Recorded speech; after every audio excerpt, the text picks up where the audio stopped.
Welcome back to the channel. This is Trendy Storm and you're watching second part of What If Kid Naruto Was Bloodthirsty Demon. If you enjoyed this video, please like, share and subscribe to this channel. Not wasting no more time, let's start the story. With a groan, Hinata tried to choke herself once more with a pillow. Naruto whispered, "Sorry," to her right. Then the laughter began once more. "Shut up." The ensuing laugh was so explosive that she was glad they weren't facing each other because he probably would have spit on her if they had. "You haven't fainted since you were what? 10? 12? She asked. "Gosh, Hinata, you're so bashful. I am going to cut your dick off in your sleep." He touched her cheek, causing her to flinch, but she relaxed into his hand. It was nice to get apologetic cuddles. Drawling, "Ah, you're still blushing," he said. She kicked him and said, "Fuck you," following a brief game of footsie in which he threw both of his legs over hers and used force to prevent her from wiggling away. He laughed and kicked back. "I give." "Give what?" he asked, his eyes gleaming in the darkness as he leaned over her. "What?" Even his teeth were gleaming. She assumed it was her alarm clock. "You wanted to give me something. What are you gonna give me?" she asked. It was quite luminous. She had actually intended to replace it when the room wasn't sufficiently dark, Naruto complained. Muted. "A fist up the ass," she said. "Oh, baby, you know what I like." That made her laugh uncontrollably, and he laughed with her until they were kissing, laughing, and rubbing against each other as much as their pajamas and her combination of an oversized t-shirt and her grandmother's underwear would permit.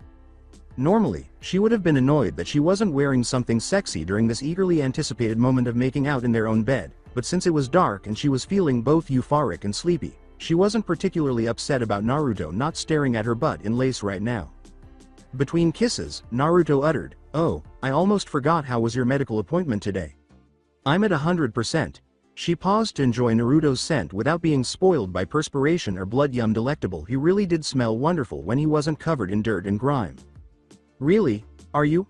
"Yeah, I mean, I was kinda expecting it, 'cause of, you know, my usual recovery time, plus wave." More kissing.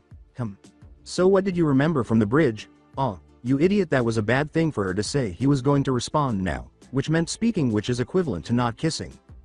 "It was graphic?" "Yeah." Awkward quiet.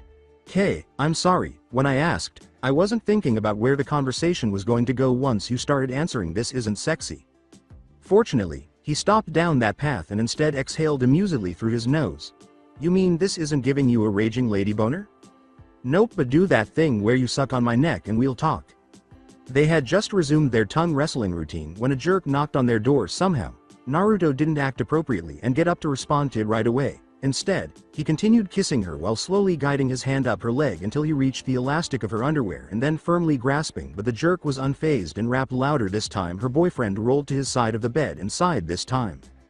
Hinata squatted behind Naruto as he made his way to the door, asking, "Who comes to our place at 10 in the fucking PM?" Through his shoulder, he called, "You wanna put on pants?" "I shouldn't have to. This is my house. It's dark outside." As he withdrew from the keyhole, Naruto said, "Sasuke Uchiha." Naruto swiftly disappeared into their kitchen after Hinata swore and grabbed the door. "Good luck, jerk." She glared, "What do you want?" As he observed her outfit, Sasuke's face blushed slightly. The t-shirt was so big that he might have thought she was going commando, and it's okay if that caused him discomfort. She choked on it, hoping he would get a bloody nose. "I need to speak with Chunin Uzumaki about Wave. He's in the kitchen."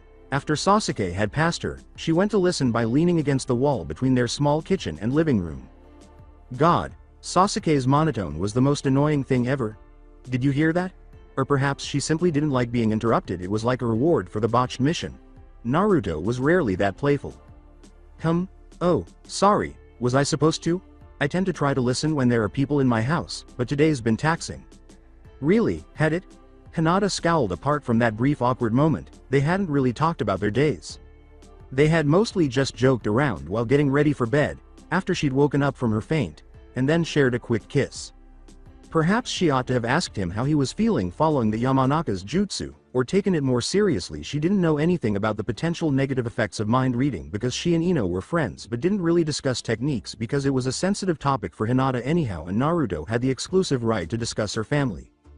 "Mission was given to Team 7, and as I was on the bridge during the incident, I deserve to know what it was. Are you paying any attention to what I'm saying?"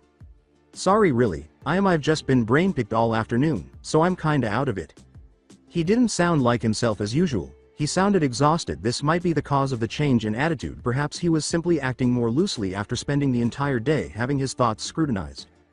I want you to tell me what happened on the bridge.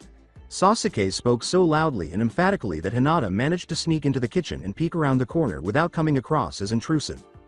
Everything okay? Naruto's cat-slit eyes followed her for a murmured, "Look, I know you deserve to know, so do Kakashi and Sakura and Tsunami, come to think of it, but right now, that stuff's confidential. I didn't remember it until Inoichi pulled it out of my head today, and I'm kinda 50-50 on whether I'm happy I remember now." Oh, the filter is undoubtedly not functioning. That would have been caught by Sasuke. But you won't tell me. The Hokage and the rest will want to look it over first, then they'll decide whether to share. Naruto sighed. There are ways of making people keep things secret, sealing memories, or just making it impossible for them to speak certain knowledge with what happened. I'd say I'm lucky they didn't do that to me, or maybe not, since it means I have to watch what I say now. Hinata thought sweetly, he's so cute when he's stupid. Before momentarily shifting to her, Sasuke's black eyes were fixed on him. Sasuke chose to stay and talk despite her glaring back at him, putting all of her anger into the look. He knew she had remembered that it was nighttime, that he had come over without permission, and that she was not wearing pants, which should have been a clear sign that she was alone. Fine, I'm sorry I disturbed you so late in the evening. No problem. Speak for yourself, muttered Hinata. Perhaps she should have closed the door a bit more securely behind him. See you soon, Hinata. As they walked, more accurately, waddled, back to the bedroom, Naruto put his arms around her and said, "Soon? I thought Kakashi was going to give you a week to yourself." "You really are out of it, aren't you?" she asked, shaking her head. "I just said that to try and get him to take pity on me and leave." "Oh, really? Yeah? So you meant to tell him that I know what's in the wave file in T&I? When you listed all the people who deserve to know but don't and conveniently left me out? Maybe he didn't notice, and now I get to cover your ass." With a groan, Naruto fell back onto the bed. Inoichi should have sealed my tongue so I couldn't talk until my filter started working again. Then I wouldn't have gotten to hear what I heard tonight. Hinata scurried over him and gave his Adam's apple a gentle kiss. "Say it again, Naruto, please." The L word, Lady Boner. "You know what, fuck you."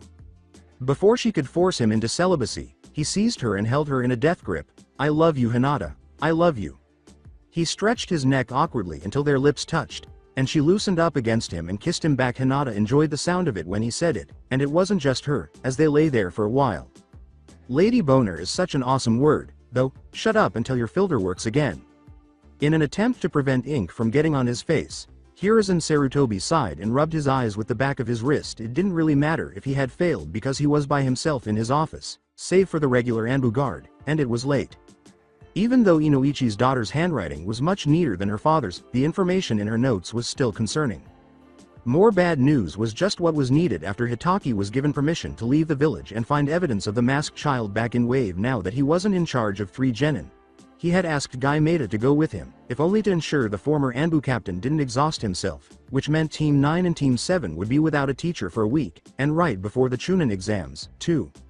Even better, this was far from his area of expertise. He was proficient in sealing, which he used effectively in battle, but his students were more adept at playing with the weak and the unholy in particular, the two who were not interested in going back to Konoha.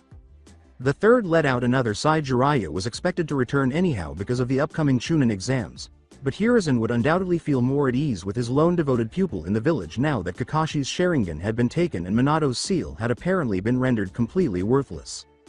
Flipping through the Yamanaka girl's notes once more, he stopped to look at a detailed drawing of an eye she had scrawled on a page's corner. Although it wasn't very professional, Hiruzen wasn't complaining because she had mastered mind jutsu enough to be able to link with her father and take notes on what she saw while still a genin, especially since he could actually read what was written because she took the notes.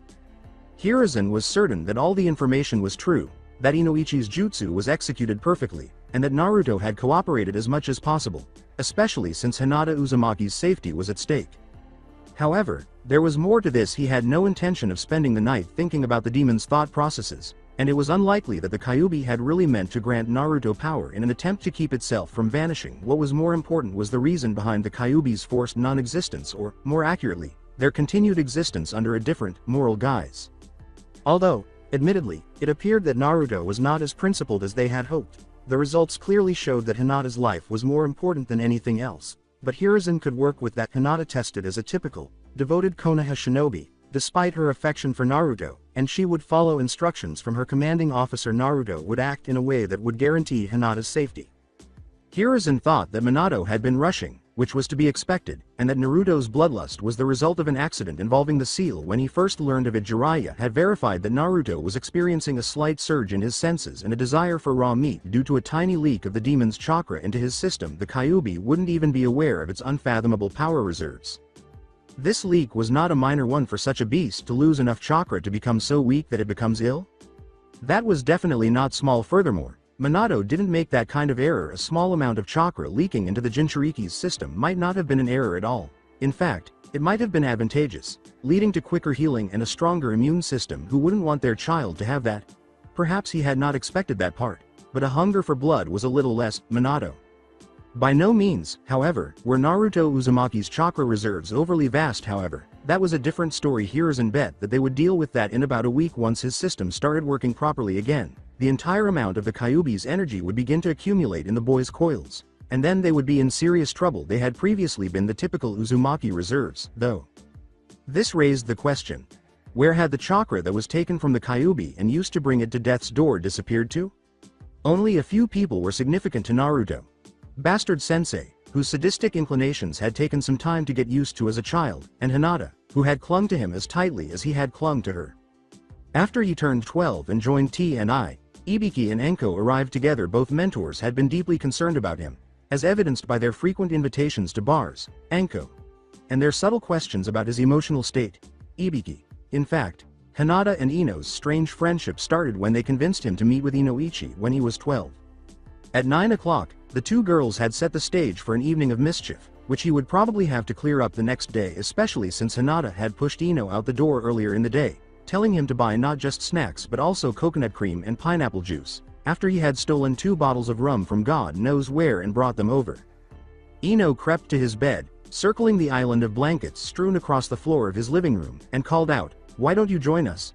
There was a tiny swarm of nail polish bottles tucked away in a nook between where Ino was using foam spacers to spread her toes apart and Hinata was changing without thinking about who could see. He had already received a facial, which hurt more than he had anticipated, and had given both girls a neck massage as payment, after they had both prepared dinner and put together the blender that would keep him up all night making drinks. "I'm good, just let me know if you're gonna be watching anything interesting. It wouldn't be unappreciated to have just an hour or two." Just as he had settled into his bed, a loud "oh" erupted from the living room. It's not coming out, I think we need remover." "Naruto," he responded with a groan, "we spilled polish. On my floor?" he asked with loud scoffs, as though he hadn't rented the space. Hinata would assist now that she was able to go on missions, but a month in this apartment required more than 1 C rank. "Is there any more nail polish remover in the bathroom? I didn't check." He had kind of hoped that 2 16-year-olds would be able to watch nail polish bottles closely enough that he wouldn't have to clean up spills. "Found it. Thanks, I think some got on the duvet." He let out another groan, this time in a low voice. Hinata was a pain already place her in the same room as Ino. As Hinata leaned against the doorframe, she inquired, "Do you know where the instruction book to the microwave went?" The faded Konoha was spread out over her front, but it was much harder to read because she was wearing another one of his shirts, this one from a few years ago, and it was tied across her chest. "Is the nail polish off my floor? We're going to make s'mores," she exclaimed, stumbling down next to him as though he hadn't said anything. "Wouldn't the oven be better for that?" Her lips curled up and she pulled him into a pineapple-scented kiss, saying, "I don't want to deal with the oven. You should go back to Ino. Ino's probably having a great time breaking our microwave," she said, opening her mouth to kiss him once more. Naruto withdrew, saying, "Those taste alright." He still couldn't eat vegetables, but fruits weren't bad, but since he was now eating almost exclusively meat, it seemed like the volume on all other foods was turned down. "We figured out a good ratio for the juice and coconut milk," she said. "The rum's not that good on its own, though. I'll try some when I'm not babysitting you too." She chuckled, "I think it'd be funny to see you drunk, you're always so serious." He gave her another kiss before sitting up and dragging her along with him. "I'll work on that, go on, you have a guest." Naruto woke up in the middle of the night. It took him a moment to understand why, until his sleep-clouded brain finally registered the sensation of someone touching his hair. He turned into Hinata's hand, drowsily slurring, "Everything okay?" She pushed him into the mattress, climbed on top of him, and draped herself over his lower abdomen. She said her breath now smelled entirely of alcohol as her mouth awkwardly moved over his nose and forehead. "Hinata," he said raspily, "where's Ino? Shouldn't you be in bed?" "Ino's asleep." She put her mouth to his, moving her tongue clumsily. Pushing her away, he sat up and wiped his mouth of extra saliva. She had a dazed expression, but her eyes were like a cat's in the dark room. Almost glowing, she moved in for another kiss. After idly licking her lips, he drew his head away from her, flinching as her excessively moist lips touched his cheek. "You should be asleep, too. I want to make out with you on our bed." Before he could get out of bed, he shook his head and said, "Not tonight, I promise. It'll be more fun if you're sober. Come on. Let's get you a glass of water." He tried to push her leg off him, but his hand brushed something that made him freeze. "Hinata? You're not wearing clothes?" Then she laughed aloud. "No, 'cause it was too hot in them." In a t-shirt and shorts. She cinched her legs around his midsection. The sheets had been moved aside when he sat up, so what had been 5 layers of cloth 2 seconds ago was now just his boxers. She whispered, "Make out with me on our bed," her drunken breath serving as a great reminder of why he must not. "Let me up, Hina." The sloppy kisses returned. Rum didn't appear to be as horrible as Hinata had claimed. He followed suit, using his weight to push her down before he withdrew and scurried out of her grasp as soon as her legs stopped being so vice-like around his middle. She whimpered and held out her hand to him, saying, "Naruto, don't walk away." He tried his best to ignore her, searching for another pair of shorts and a shirt by opening the drawers on her nightstand. Additionally, he was missing 3 of the shirts. Before borrowing them, would it be fatal for her to inquire? Naruto. Thump. Oh. Curled up in the fetal position on the floor, still buck naked, Hinata clutched at her head. "It hurts." "Did you hit it on the floor?" Her pout said, "I dunno," to him. "Kiss it?" Her hands were gripping his shirt, keeping him stooped over, so he knelt down and kissed her forehead before trying to stand again. "I lied, it didn't hurt," she said, giving him a charming smile, "but now I caught you again." "Yeah," he sighed. "You did. Would you mind wearing these?" "I don't want to, I'll give you more kisses." Before he was able to get Hinata to drink some water and fall asleep, he had to use a lot of bribes and a lot more crude tongue wrestling. The living room was a complete mess, as he had anticipated, but he really didn't want to deal with it. At 1 in the morning he assumed that Ino would be out for the remainder of the night, so he checked that the oven was off, rewound the tape in the VCR, and went back to bed. Ino was contentedly holding a stuffed bear to her chest, which had Hinata's discarded panties on its head. Fucking hell. Hunched over a cup of coffee, Ino watched the steam slowly rise from the black liquid and whispered, "Amen." It struck her forehead in a calming manner. It has a pleasant scent and is similar to a miniature spa treatment. Hinata snarled into her mug, "I'm really going to kill him for allowing this to happen to me." "Do you remember what happened last night?" Her hostess hesitated. "I think I assaulted him, and thanks for pulling my underwear off and sticking it on the bear. By the way, really improves waking up with a hangover when you have a camel toe, too." "Yeah. How are we doing this fine morning?" She was going to murder Hinata's foolish boyfriend. Oh. Relishing the good decisions we made last night? Had it not been roughly 50% slower than her typical speed and too far to the left to even graze Naruto's crotch, Hinata's punch would have been painful. Bastard fucking leaning against the counter like you're all that. Go fuck yourself. Then, when he took away her coffee, Hinata gave him the finger and made another irate sound. Ino looked back down at her cup, but it was gone. Naruto leaned back against the counter a little more, grinned broadly, and took a sip of a coffee that resembled the one she had just seen. She tried to sound really depressed as she asked, "Is that mine?" "Indio, Hinata, that hurt, stop being a dick and give us our coffee." "But you know what's more important than the physical pain? The emotional pain I feel when oh fuck, stop pinching me, I'm gonna spill it." For a moment, Ino felt bad for being out of character and laughing, but everything was fine again after Naruto put the coffee on the table as he removed the packaging from a small tray of raw hamburger meat and spooned into it while grinning at her. Hinata sipped hers and kept glaring at him. "That's gross," sulked Ino, "because who the devil did that? Really? Cook it a little, at least." "You know what's gross? The sticky, white stuff all over my couch cushions. What even is that? You two do something kinky while I was asleep." I took off Hinata's underwear. No, whimpered Hinata silently. "It's marshmallow." "Guess who's cleaning it? Clones." Ino and Hinata looked at each other with the utmost puppy dog eyes. "That's right, you're clones. While you take care of the mess in the bathroom and the rest of the living room." After Ino finished her cup, Naruto took it, filled it up, and handed it back, saying, "I don't have enough chakra for that." Chakra or not, if I'm back from work and the place is still like this, Inoichi's gonna know what you were doing last night. No. Ino rubbed her temples and tried to strike Hinata, who had given her a forceful shoulder slap in response to the loud noise. Goody tried to eat something today. He grabbed his keys and threw his tray in the trash before leaving. Ino questioned, would he mellow out if you banged him? Can we try? With hesitation, Hinata stood up and took bread from the cupboard. I am trying. Believe me, toast sound good? Just a little. And what were you saying about assaulting him? I got naked and climbed into bed with him last night and probably drowned him in my saliva. Lovely. Drama? A little? Okay, so here's the thing. Ino stood up for a conversation with a girl. So, you remember when he came in to tea and you guys pulled memories out of him? Vividly. After that, her father had ordered her to take a few days off in order to relax following the psychological upheaval. So, that loosens your tongue and stuff, right? Partly also makes you think about weird, emotional stuff, and kinda disconnect from reality to deal with that.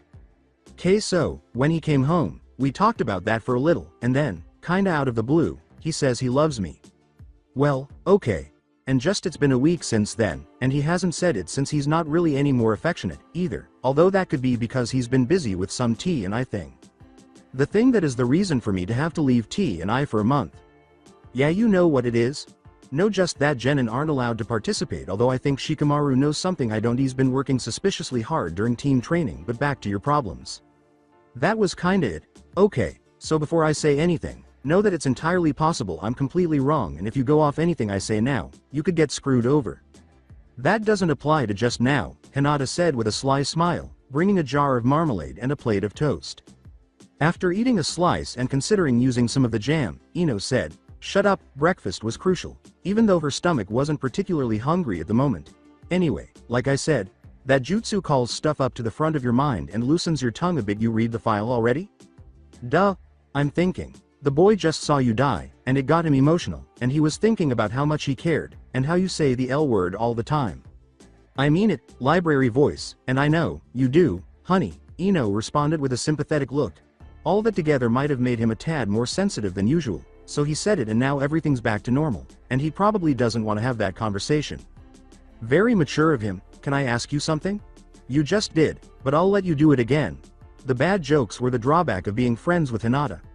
I didn't get a haircut, I got my hairs cut, was Naruto's initial claim, and it spread to the former Hyuga until she began making equally terrible ones. Since something this dumb could only succeed through some kind of rivalry, Ino was certain that they spent entire dates trying to outdo one another with terrible puns.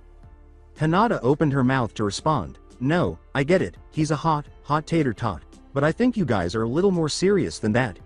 Ino waved her hand in denial as she asked, why do you want to sleep with him so badly? Well, I dunno, I shouldn't have to justify anything to you. I'm not saying anything about sex being in the moment versus a really big milestone. I know that's between you guys, but from the way you guys been going, I don't think he wants to do it just yet, so why do you keep pushing? What if you're making him really uncomfortable?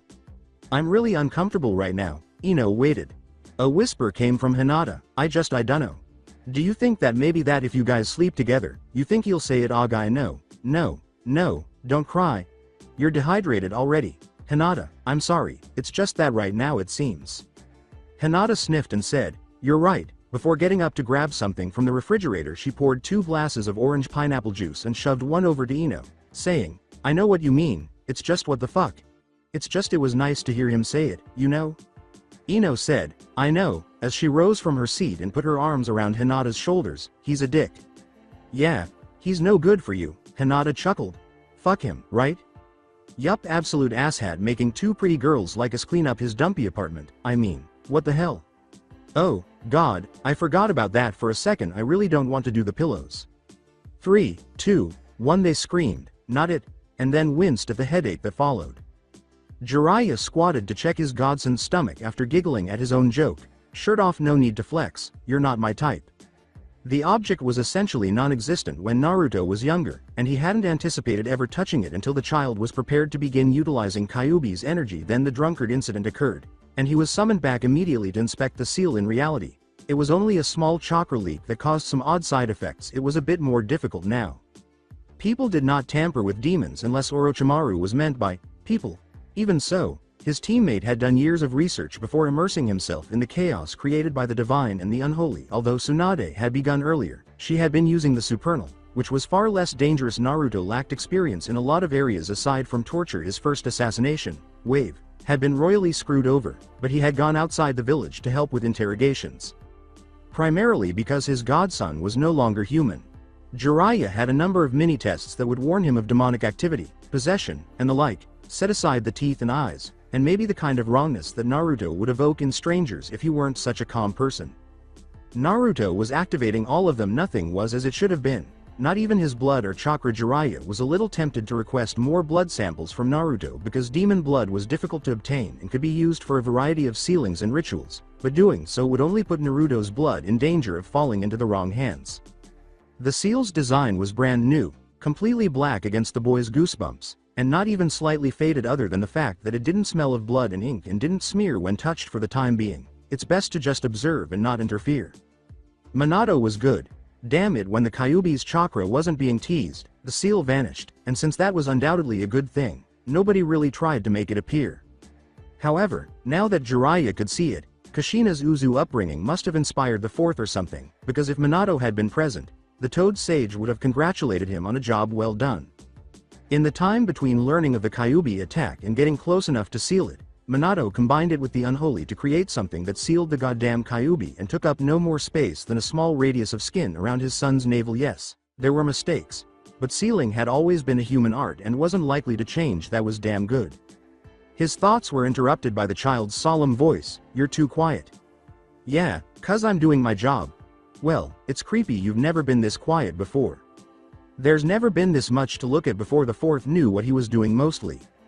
"Yeah, except for the part where he was killing the thing inside me and it had to merge with me to continue existing." Naruto seemed to grow more and more irate at the man who would have reared him in a different life each time they met, which simply did not bode well for the big secret's release. Jiraiya rose and said, "Anyway," he took some time to locate the cumbersome camera they were given and began adjusting the lens. "There are parts of it I want to examine more closely, so we'll take some photos and I'll get back to you." "Alright, you been getting ready?" "Yeah, though I don't really get to do much. They're having me make scary faces at the kids during the first exam, but that's it. They know your girlfriend might be in it this year, so they probably don't want you doing even that much. I keep telling Kakashi not to nominate them. They just had the wave mission. Anyway, 3 weeks ago, and what did he say? They're not students, they're my soldiers or some crap like that." Jiraiya refrained from laughing. Of course, nobody anticipated that the novices would advance past the first test. In this instance, favoritism meant dismissing them early without allowing them to risk their lives in a situation they weren't prepared for. Konoha would undoubtedly enjoy more Chunin, but it didn't require the death of its own genin in the middle of an exam. That would be foolish. It's best to give them a taste of what to expect, let them fail fast, and then make them work harder after they realize they're not as good as they initially believed. He was unaware that Naruto was taking the test until after he had already taken it and passed.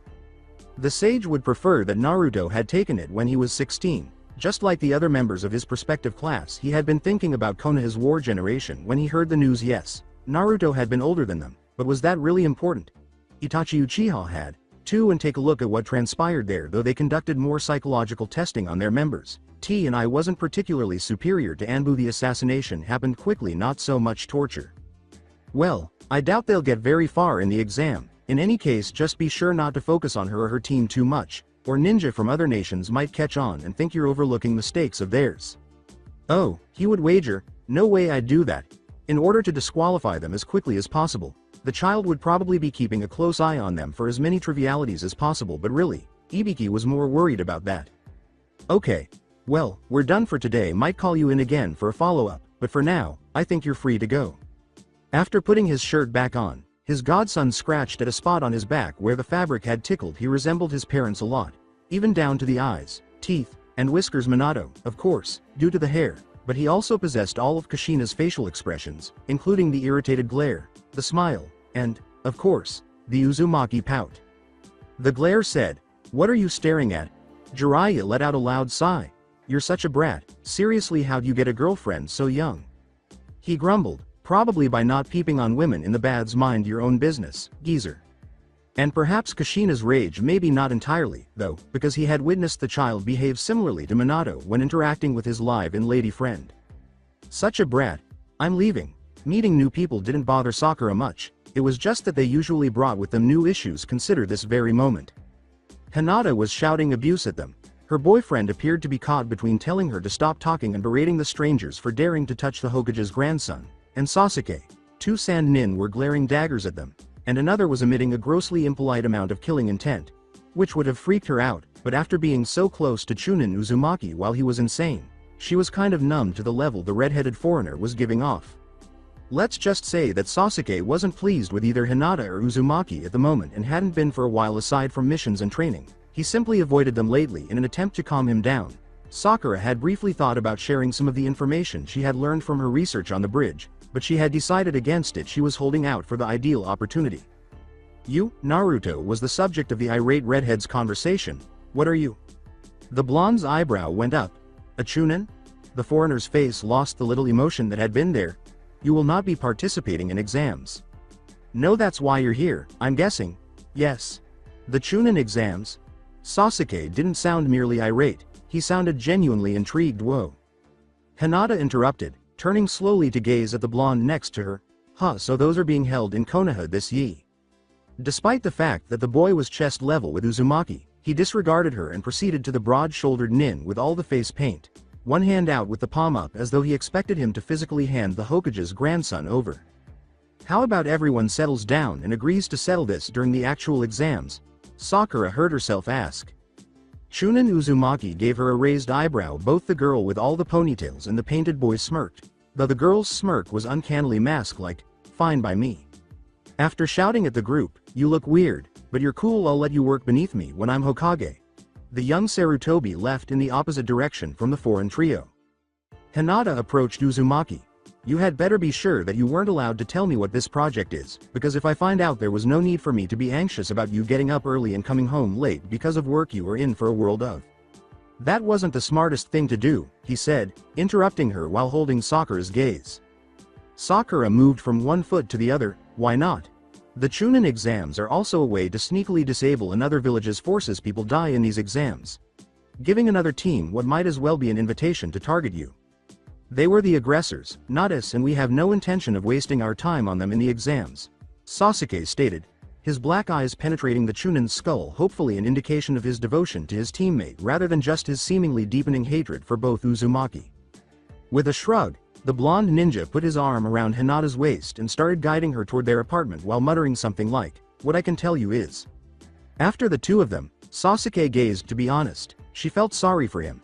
She figured she would be interested in it if she hadn't seen as much as she had. She would want to know exactly what had happened to cause it to happen. It was not that he had asked her. She initially believed it was because he had assumed she had been out, just like him, but she soon dismissed that theory because Sasuke was astute enough to realize that, even though she wished she hadn't, she would have been awake to see what else had happened during that time if she had been awake to look after him and Kakashi.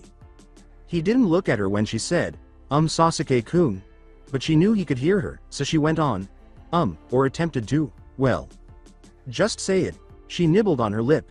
"If you're looking for information about what happened on the bridge, why don't you try the library? I mean, Konoha's isn't the best one, but it's got a lot of information, especially on theory." She had largely boiled it down to what was likely a bizarre manipulation of the Inuzuka bloodline. Uzumaki's eyes, teeth, and nails all suggested something toothy and feral, and she knew that kind of stuff could be worked with. It might also explain his strange diet, though perhaps not why he was unable to eat anything else unless he had the option and was just not doing it. Additionally, another method that channeled killing intent with an absurd amount of power being on the receiving end. She was aware that it could be a devastating blow to an unprepared adversary, but you eventually grew accustomed to this kind of thing, so it would be pointless to use chakra against an experienced foe.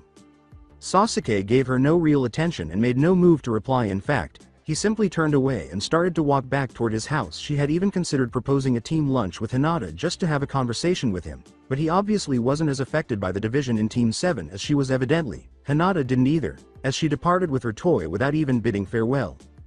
Were they meant to sit for the tests together? They hardly exchanged words. Kakashi's lesson in teamwork was obviously wearing off. "Thank you." She nearly missed it because it was so quick and toneless, but as soon as she did, her eyes darted from the floor to Sasuke's. "Thanks for the advice, I'll give it a try." She nearly shifted in her position, but she was able to maintain a cheerful smile and said, "No problem. Let me know if you need a study buddy." She pivoted and headed for the library, hoping to get a few books on killing intent before it closed for the day so she could read them at home. What was it she had been contemplating? How were they going to do on the tests together? Yes, that sounded roughly correct. Sakura skidded backward a few feet and grunted as she landed. Although it wasn't elegant, it was preferable to the previous 2 times Hinata had thrown her off. The first time, she had failed to land and simply rolled with the force. She had landed the second time, but she hadn't properly braced herself, and the abrupt strain on her shins nearly brought her to tears. Sakura could sense that she was improving every day, even outside of the landings. Hinata, on the other hand, simply appeared to be extremely bored. It was annoying because Hinata had received professional training from the beginning because she was born into a ninja family, but Sakura studied a lot harder than she did. Her prodigy boyfriend was now her roommate. It was unfair. However, if given the option, Sakura would much rather be living with Uzumaki than be at her own physical level, thanks to her intelligence for balancing it out. Uzumaki was eerie. He was very courteous and made decent small talk, but his eyes, teeth, and general demeanor just seemed off. Given how much she had been around him, she was fairly certain that she had become somewhat numb to the slight presence of that lethal energy, but it was still unpleasant. She wasn't sure if he noticed he was disliked by her. Kakashi and Sasuke were training weapons off to the side.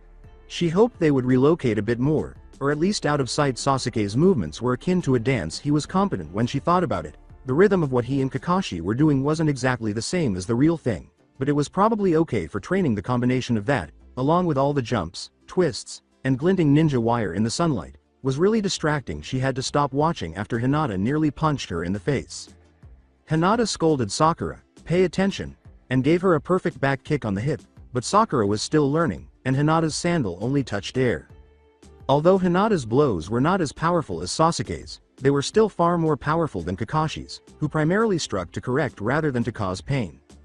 They had all given each other bloody noses and black eyes at one time or another, but he had never inflicted an injury on any of them that was more than sore. The following day, Hinata once twisted Sasuke's arm to escape a hold, causing him to strain a tendon in his wrist. Given that neither Hinata nor Sasuke could yet pull their punches and maintain form, it was clear that Kakashi's level of restraint was a learned skill she was unable to do either.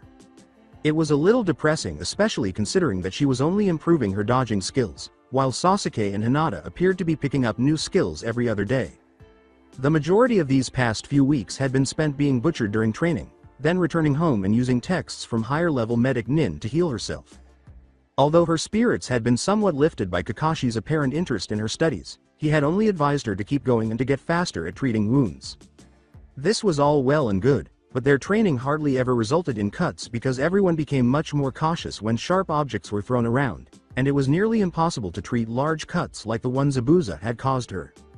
Furthermore, she was unable to locate a single less painful substitute for the contents of the scrolls Uzumaki had returned with for her that was either less painful or equally effective at healing large wounds. When she moved 3 weeks ago, the pain from the braid-like scar stopped, and it had turned more peach in color, which was much more appealing than the hot pink it had been at first.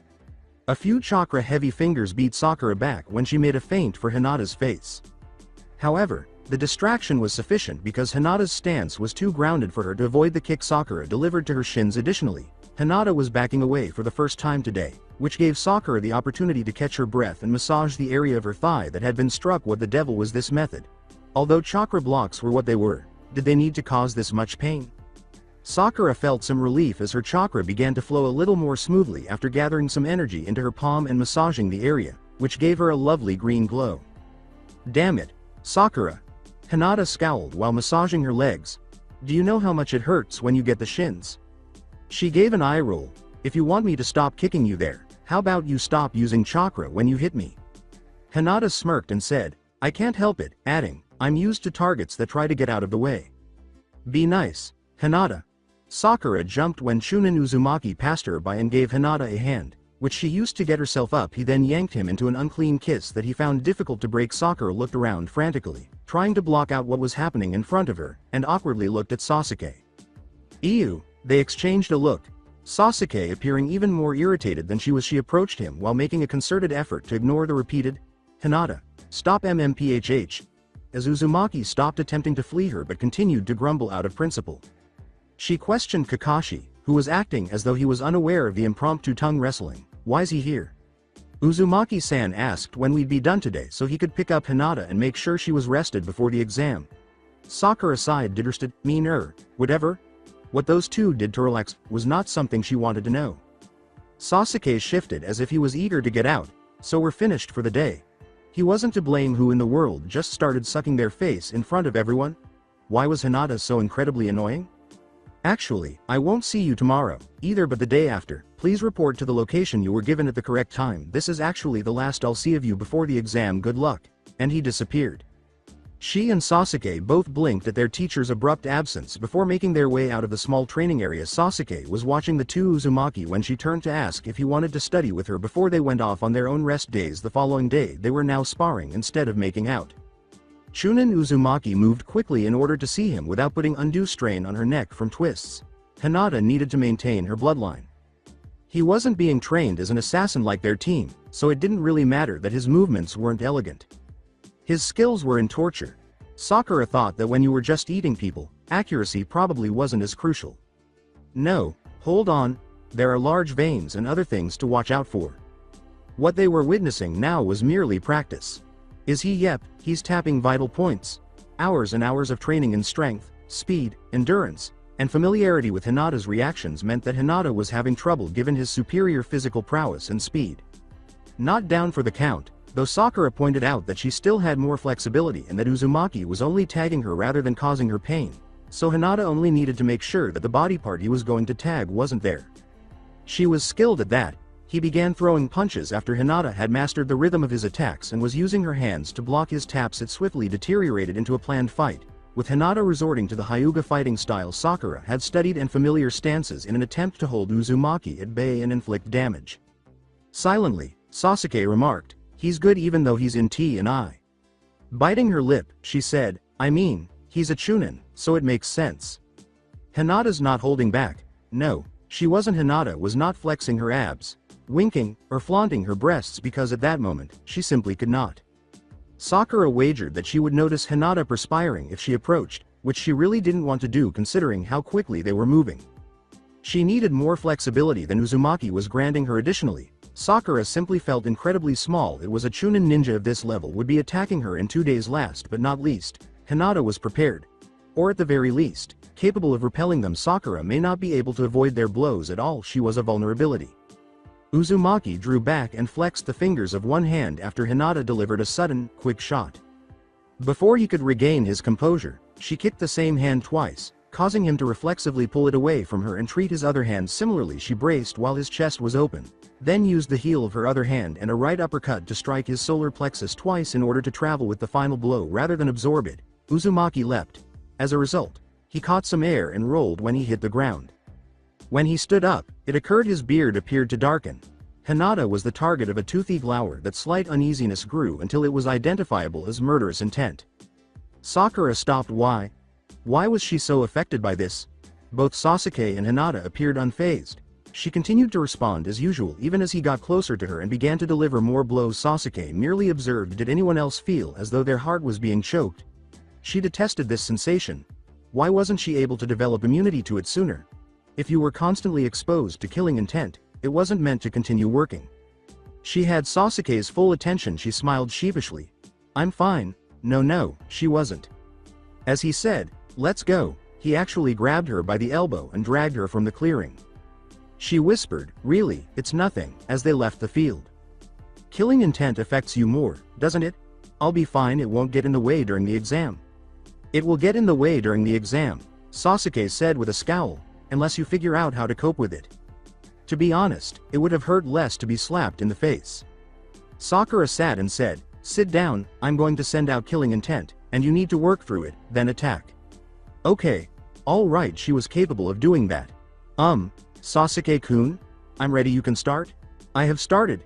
She blinked, but she focused on all right. She sensed something, however. It wasn't frightful, more simply, it was there. A frown flattened out of Sasuke's scowl. Is it just his? Sakura's gaze shifted to the floor. I don't like him, he scares me. Do you remember what happened on the bridge? Sakura leapt. Sasuke's gaze was fixed intently. Had he not received his response yet?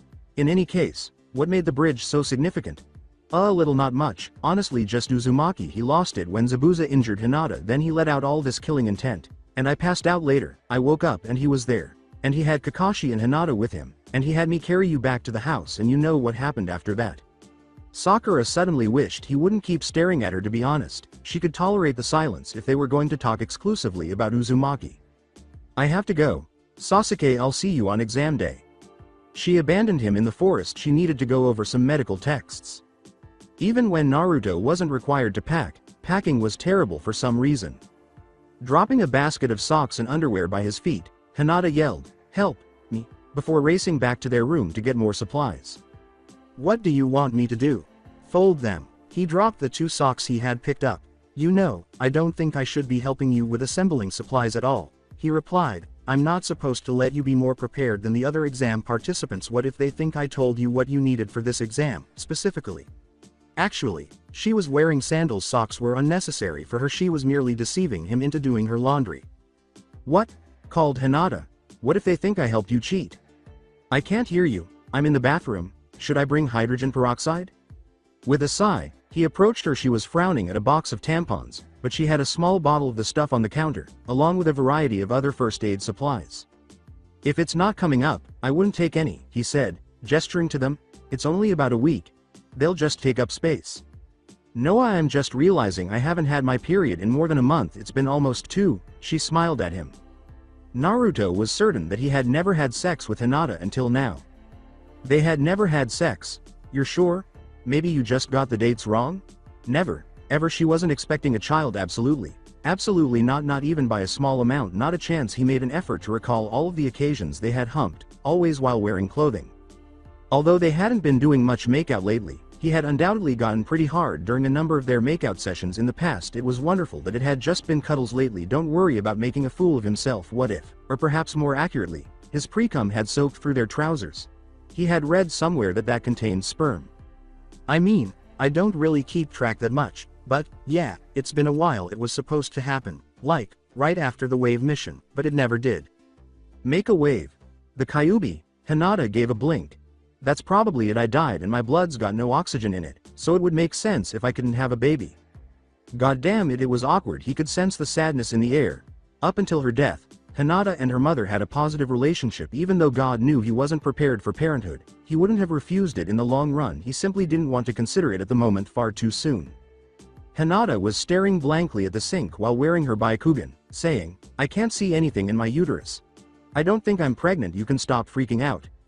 And obviously, there was no better option. He approached her and gave her a firm embrace. You're gonna do the exam tomorrow? Duh. You can go to the hospital after the second part. If you get there, we can go together, if you want. K. It'll be fine no matter what it is, we'll work through it. K.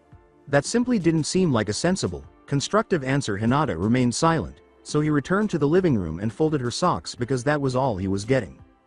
A light tap on the side of Hinata's head roused her, followed by a couple of brief mouth kisses. I'm leaving, whispered Naruto. Don't oversleep. We'll talk again in a couple days. Good luck. She lay in bed for a few minutes, sniffing his pillow and listening to him go. Konoha could have set everything up last night just as well as this morning and given her these few hours to cuddle in bed with her boyfriend. Never mind the fact that had he not woken her up, she would have slept until the last possible moment. She was a little irate because it was almost 8 and she still had a few hours before she had to arrive at the testing center, or perhaps something a bit more thrilling, like sharing a kiss. She had tried her best to keep her hands to herself for the next week or so after Ino suggested that she was using sex as a way to hear the L word again. The unexpected advantage of this was that, rather than ending abruptly as he remembered some random task he had to complete and fled from her because she was pushing it, Naruto actually started more touching and lip-locking, which eventually led to cuddle puddles and occasionally naps. She obviously enjoyed cuddling, but she preferred more tongue wrestling, lip-biting, and neck-sucking alone time. Apparently, spooning was the preferred method of alone time when Naruto took over spooning positives. He provided pleasant back rubs and had a wonderful scent. Cons. Hardly any tongue wrestling, neck sucking, or lip biting. They only engaged in that kind of behavior once during the week of resisting temptation, and that was primarily because Naruto had followed her lead and she had been ignoring the voice in the back of her mind warning her not to swap saliva.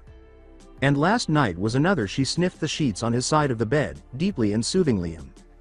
She could put it off until later. She would not learn anything anytime soon, whether or not she was sterile now, and she had to concentrate today to avoid disqualifying her team or murdered. She eventually clambered out of bed and went to the kitchen, where she made herself some coffee and thawed some cinnamon buns before, in a moment of panic, putting some fruit in the refrigerator for the test. She didn't let Naruto's disappointment that there wouldn't be more at home deter her because he didn't eat much of anything but meat anyhow. A variety of papers, envelopes, and advertisements were strewn across the counter near the fruit bowl. She categorized all of these items as very boring stuff, with the exception of coupons, which were always pleasant.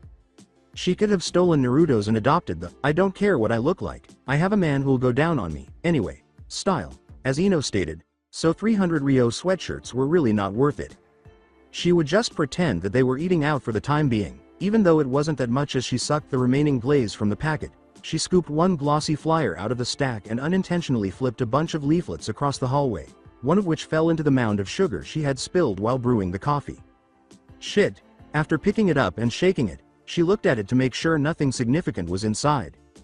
Whoa, that was a Ryo loot. Was this the rent bill they received? Was it for the month? She looked at the dates. Yes. That was a lot. Damn it. She looked over the remaining documents. Why were they footing the bill for outdoor maintenance like garbage disposal, electricity, and water? There was no lawn they owned. She and Naruto had never entered the building's common area voluntarily, partly because their landlord had made it apparent that she didn't want them in a place where they would disrupt the other residents, and partly because their neighbors all had pool cues up their asses. She laughed indignantly. They still had to cover the cost of maintenance? Groceries. What was the cost of their groceries? She moved to the Ryo jar they kept for food in the kitchen. Half full. If you were good at clipping coupons and shopping at the right stores, you could have a nice month or two of meals, Hinata knew.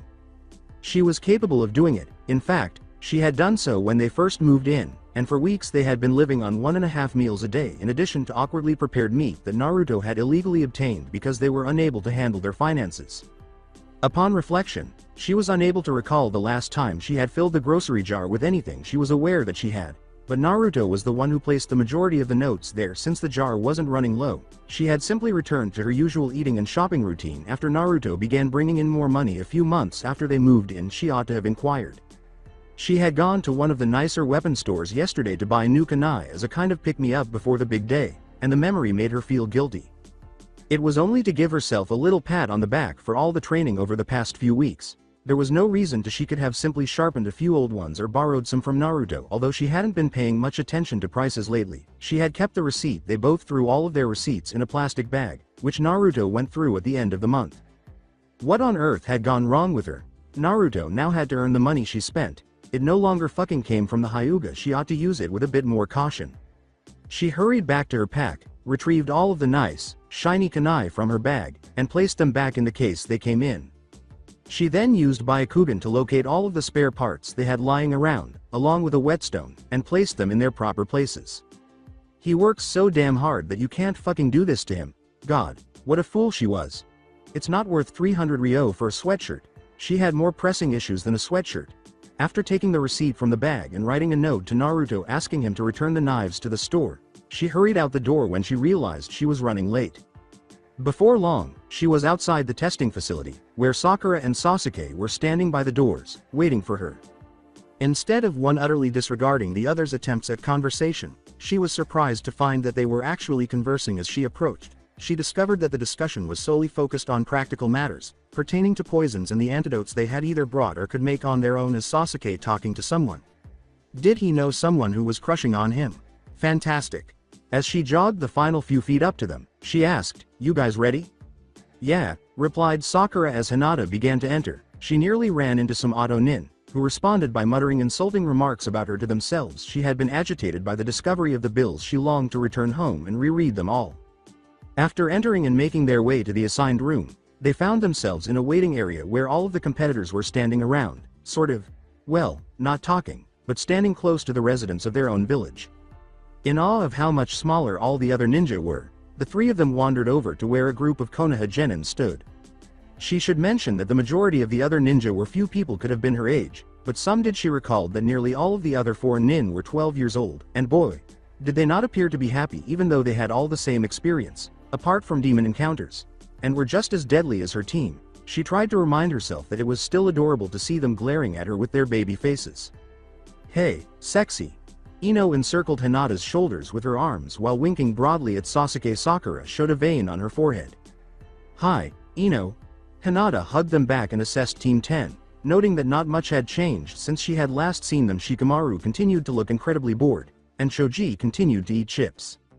Muttering, "We're drawing stairs," the Nara said it appeared that no one paid much attention to him because Sakura and Ino started making fun of each other right away, and Hinata could tell by observation that it would take a lot of effort to stop them once they got going.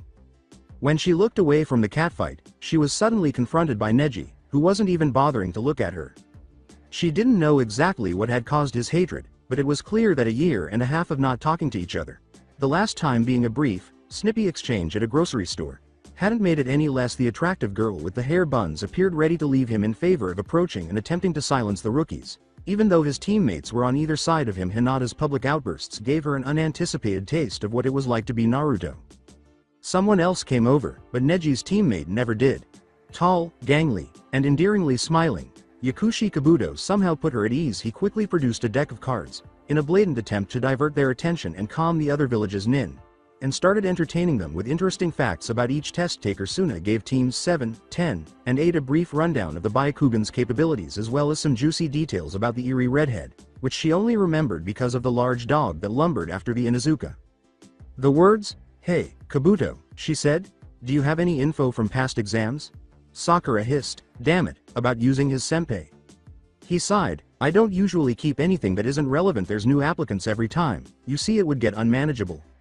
Like the Chunin exam held in grass 3 years ago. It's not likely I do. Who are you looking for?" "Naruto Uzumaki." Sasuke appeared somewhat intrigued by that, but his expression was one of someone who wasn't expecting any fresh information. Kabuto said, "Sorry, that's way too long ago. He passed that one, right?" Without providing an explanation. "Yup." She slapped the P on her lips and shot a cool look at Neji, who was still ignoring her. She hoped he might have heard the reminder that the demon had beaten him to this, but it seems he didn't. "Sorry, I would have gotten rid of that card, then." She gave a shrug. Not a huge deal. It wasn't as if she would be taking the tests against Naruto. Everyone piped down. "Line up, take the seat assigned to you at the door."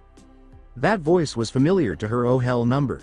There was a hint of what she had come to understand as inhuman energy in the heavy aura that pressed down on everyone as angry blue eyes with cat-eye pupil slits glared out at the group. If she hadn't been confronted with a smaller version every time she used up the remaining beef and salad, it would have been frightening. Although Naruto was not the type to be armed to the teeth, he did wear more than usual because he used taijutsu and good, old-fashioned cannibalism for the majority of his work. He liked knives, throwing stars, and scrolls, which Hinata personally thought were too bulky, but she had not yet found an inexpensive ink that wouldn't smear when it came in contact with sweat, so temporary seals on skin weren't a thing. For now he was wearing his vest now, along with what she knew were his least favorite boots, a bunch of small pouches strapped to his legs and a bunch more hanging from a belt. She didn't immediately understand why. He wasn't very tall or muscular, so he had most likely put on weight to make up for his somewhat slender frame. Dork. As she waited in line, she tried to suck any remaining cinnamon off her teeth and subtly moved her bra around to give the girls a little extra oomph. She skillfully grabbed the card from his fingers and placed a hand on his shoulder, and he didn't even raise an eyebrow at her. Her whispered words, "Gotta say, kinda hot for teacher." And in fast, before he could say something that would ruin it for her, whore, was hacked out behind her in between raspy fake coughs. After considering rolling her eyes or snickering menacingly for a moment, she decided to just go to her desk and put on a naive smile with a natural bearing that made it appear far more arrogant than she could ever be.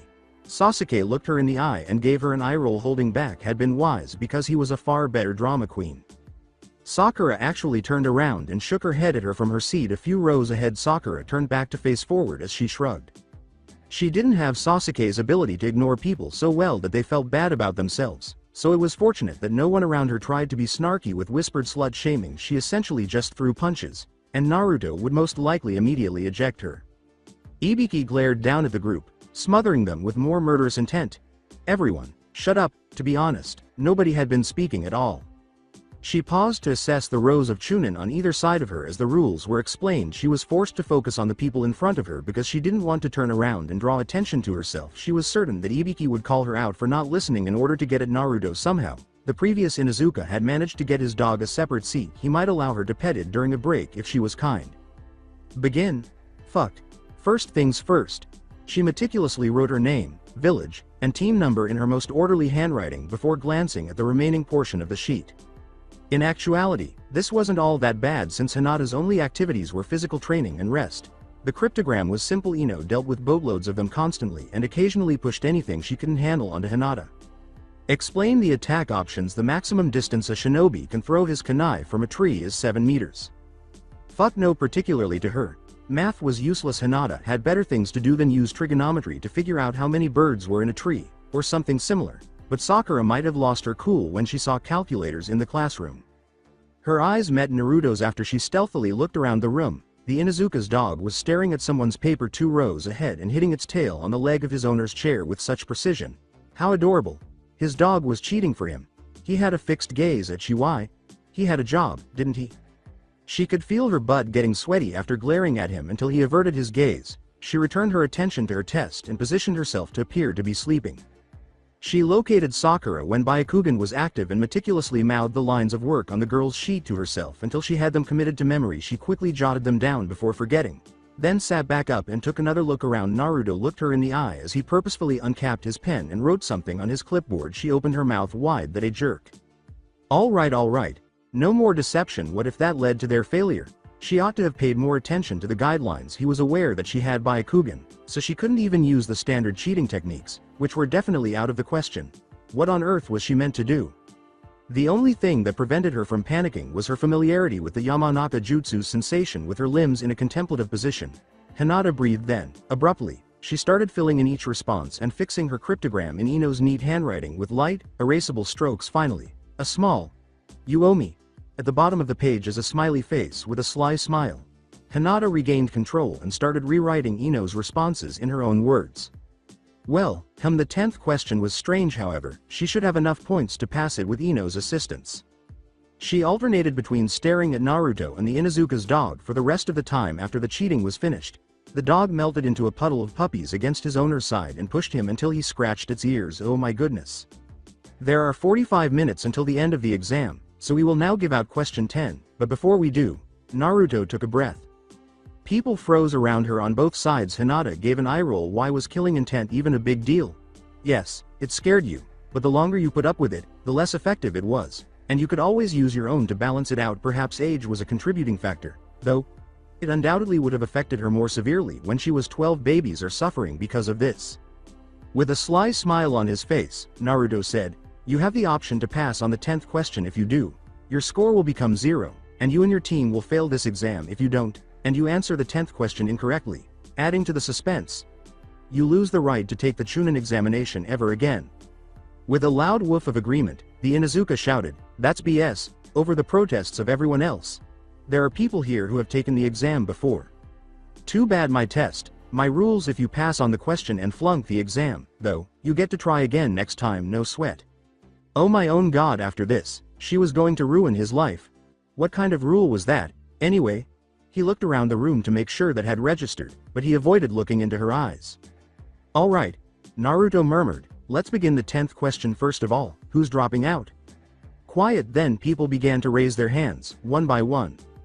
Number 50, that's a fail. 111, 130, get out of here with them. On the way out, the child whispered to their team, I'm sorry, but they simply shrugged it off, and she couldn't really hold them responsible.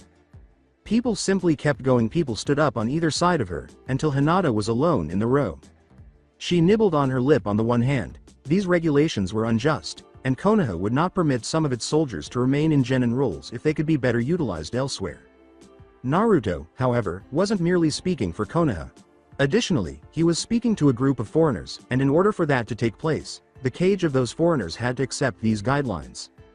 Additionally, Naruto had not granted her an exemption from cheating, and he would not grant her an exemption from the exam either. And who said there were even that many people left? At the moment, Konoha didn't urgently need more people in higher positions because it was already fairly well off. Thinking of the pile of papers on the counter at home, Hinata clenched her teeth. Being a genin also meant earning less money. The Inuzuka also lifted his hand in front of her and slammed it against the table. She opened her mouth wide. He got up and glared at Naruto, and literally everyone was staring at him. You're full of it, you know that? Don't underestimate me. I'm not gonna run from your dumb question. I'm gonna achieve my goals no matter what. The name's Kiba Inuzuka, remember it. Get bent, dumb blonde. She yelled over him to Naruto, unable to control herself. Kiba Inuzuka, you're my new hero. When Inuzuka turned and looked at her, she gave him the thumbs up. Naruto told them, This is your last chance to quit your ninja career depends on this choice. However, nobody else appeared particularly eager to pass after Kiba's declaration. The Inuzuka smirked as he turned back to Naruto and remarked, "That's not something we're gonna just take back, like she said, get bent and give us your last question, already." Naruto's expression darkened even further. "Alright, those of you remaining in this room. God, please, all pass," over all the cries of, "What gives?" She yelled, "I'm gonna fucking kill you." All around her she couldn't help it again. He smiled cheekily at her and motioned for another proctor to emerge after joining him. Ibiki took off his bandana and explained that once a mission is underway, it cannot be stopped in the meantime. Naruto continued to smile at her with his toothy, foolish grin, a jerk. Sasuke felt a tug on his sleeve as the overabundance of aspiring chunin filed out of the room. Sakura glanced over at Hinata as she chewed out Uzumaki. They would wait. Both appeared to be acting in what he had come to believe was their natural roles. He was soothing her while she was screaming. But there was something different about it. There was a small, unspoken matter that neither was discussing at the time. After a few seconds, the blonde's smile turned into a real one and he embraced her. She gave it back, accepted his good luck wishes, and approached them. When Uzumaki waved to them and wished them luck as well, Sasuke began to turn away, but he decided that at least one of the two of them should acknowledge the chunin. So he nodded after noticing Sakura purposefully doing the same. He was a little taken aback by the blonde's expression of complete surprise at getting a response. Sasuke nodded again and turned around, meeting a smirking Hinata as Uzumaki waved more passionately. "What?" she purred. "Are you playing nice, Sasuke? Why's he so excited?"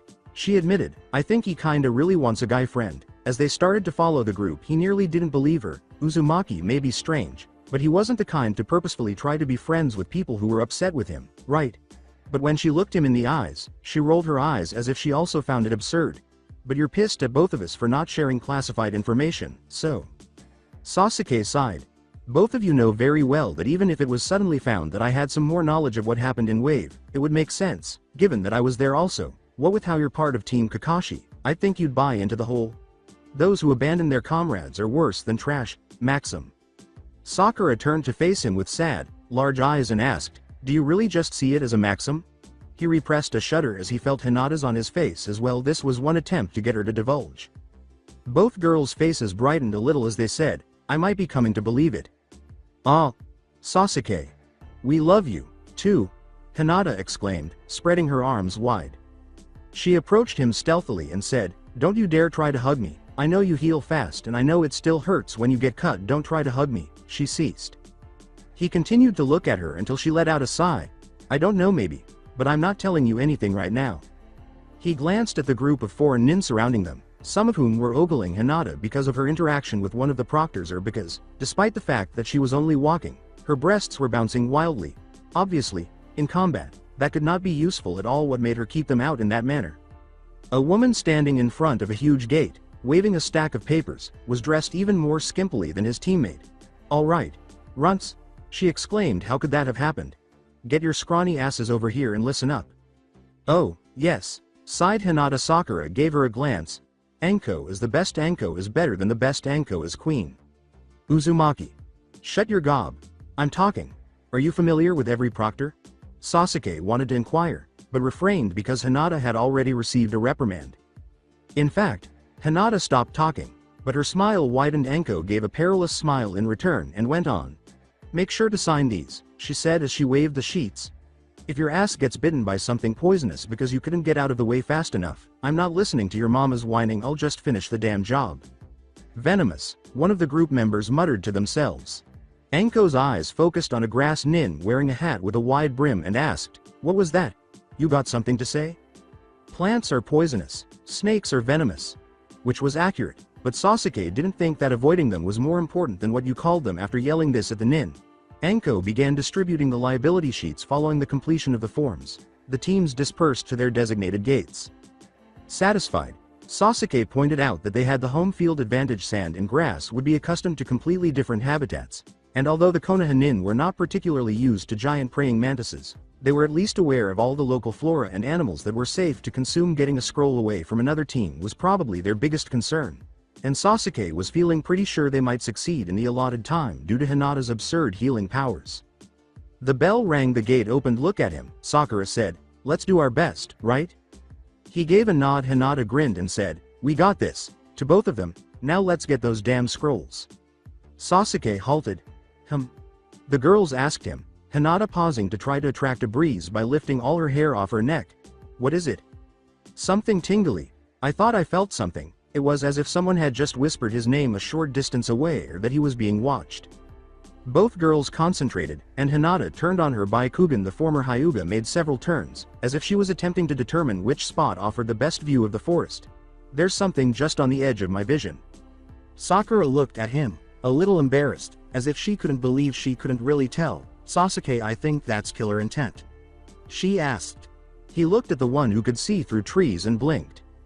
Hinata was grumbling, there's something around us, but it keeps moving and it's blurry as fuck. Someone got hold of a trick to hide from the Byakugan. Sasuke opened his eyes and concentrated his chakra, feeling a pleasant sense of calm as his bloodline picked up on everything going on around them, which wasn't much. Leaves were falling, squirrels were running around, and Hinata was still spinning around, hoping to get a glimpse of the enigmatic movement. He and Hinata turned when the bushes began to twitch. At 2 o'clock, the gangly guy with the glasses from the test staggered out. "Ah, it's you guys. Thank God." Hinata's eyebrow went up. "It's me, Kabuto from before? With the nin cards? I, sorta got separated from my team." With a calm tone, Hinata questioned, "What's the deal with the jutsu, Kabuto?" Well, I, knew there'd be Hyuga in the exam and I thought I'd try to protect my team with a seal.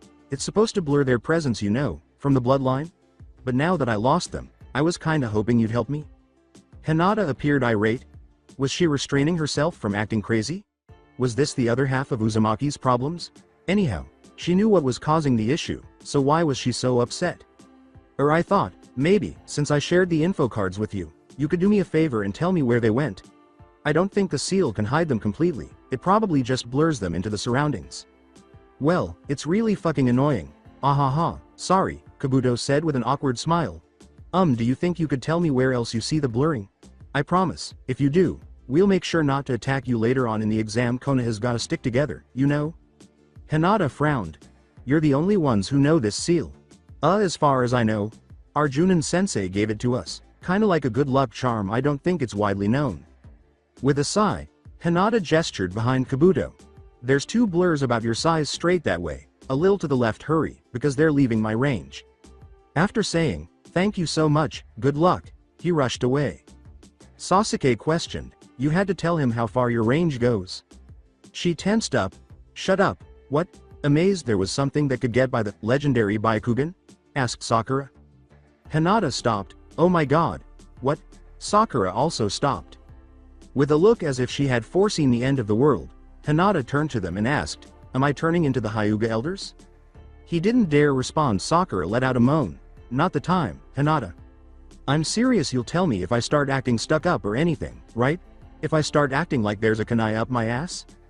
They disregarded her, because if I turn into my cousin, that's just so wrong. It's gross. Actually, we're not even gonna think about that. Yeah, what you should be thinking about is how you're gonna get out of this alive.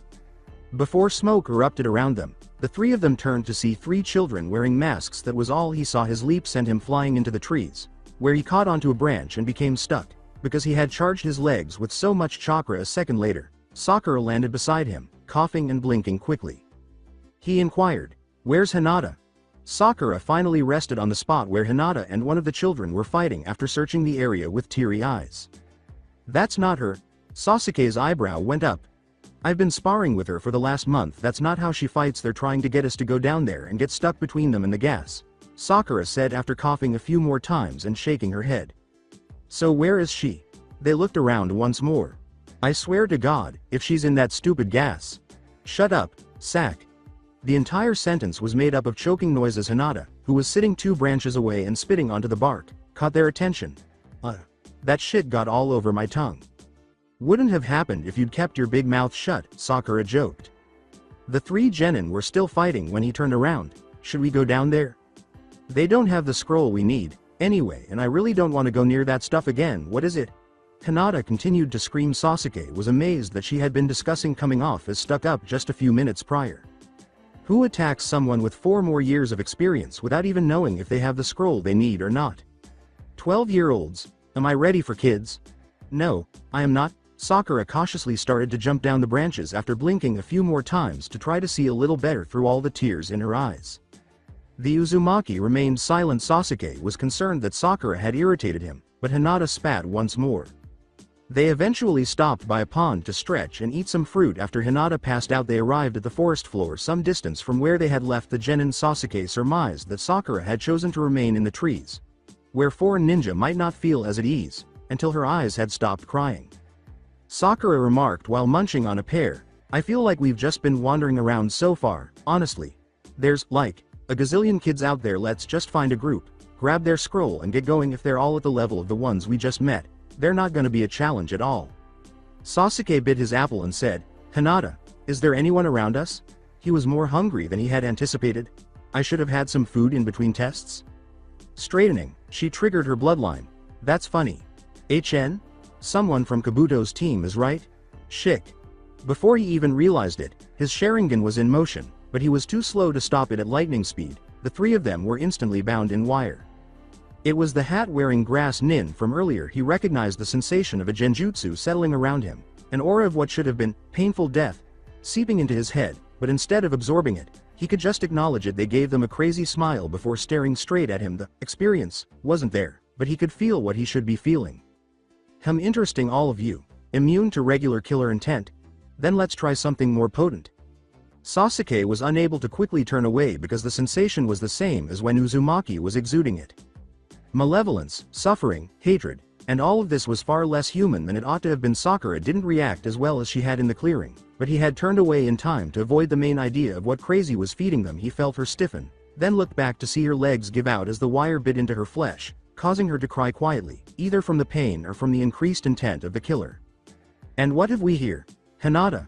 Sasuke turned to see Hinata staring at the grass nin with a strange, ethereal expression. Sasuke spread his arms and began to yank himself out of his bindings as soon as the foreigner laughed and dropped his and Sakura's wires.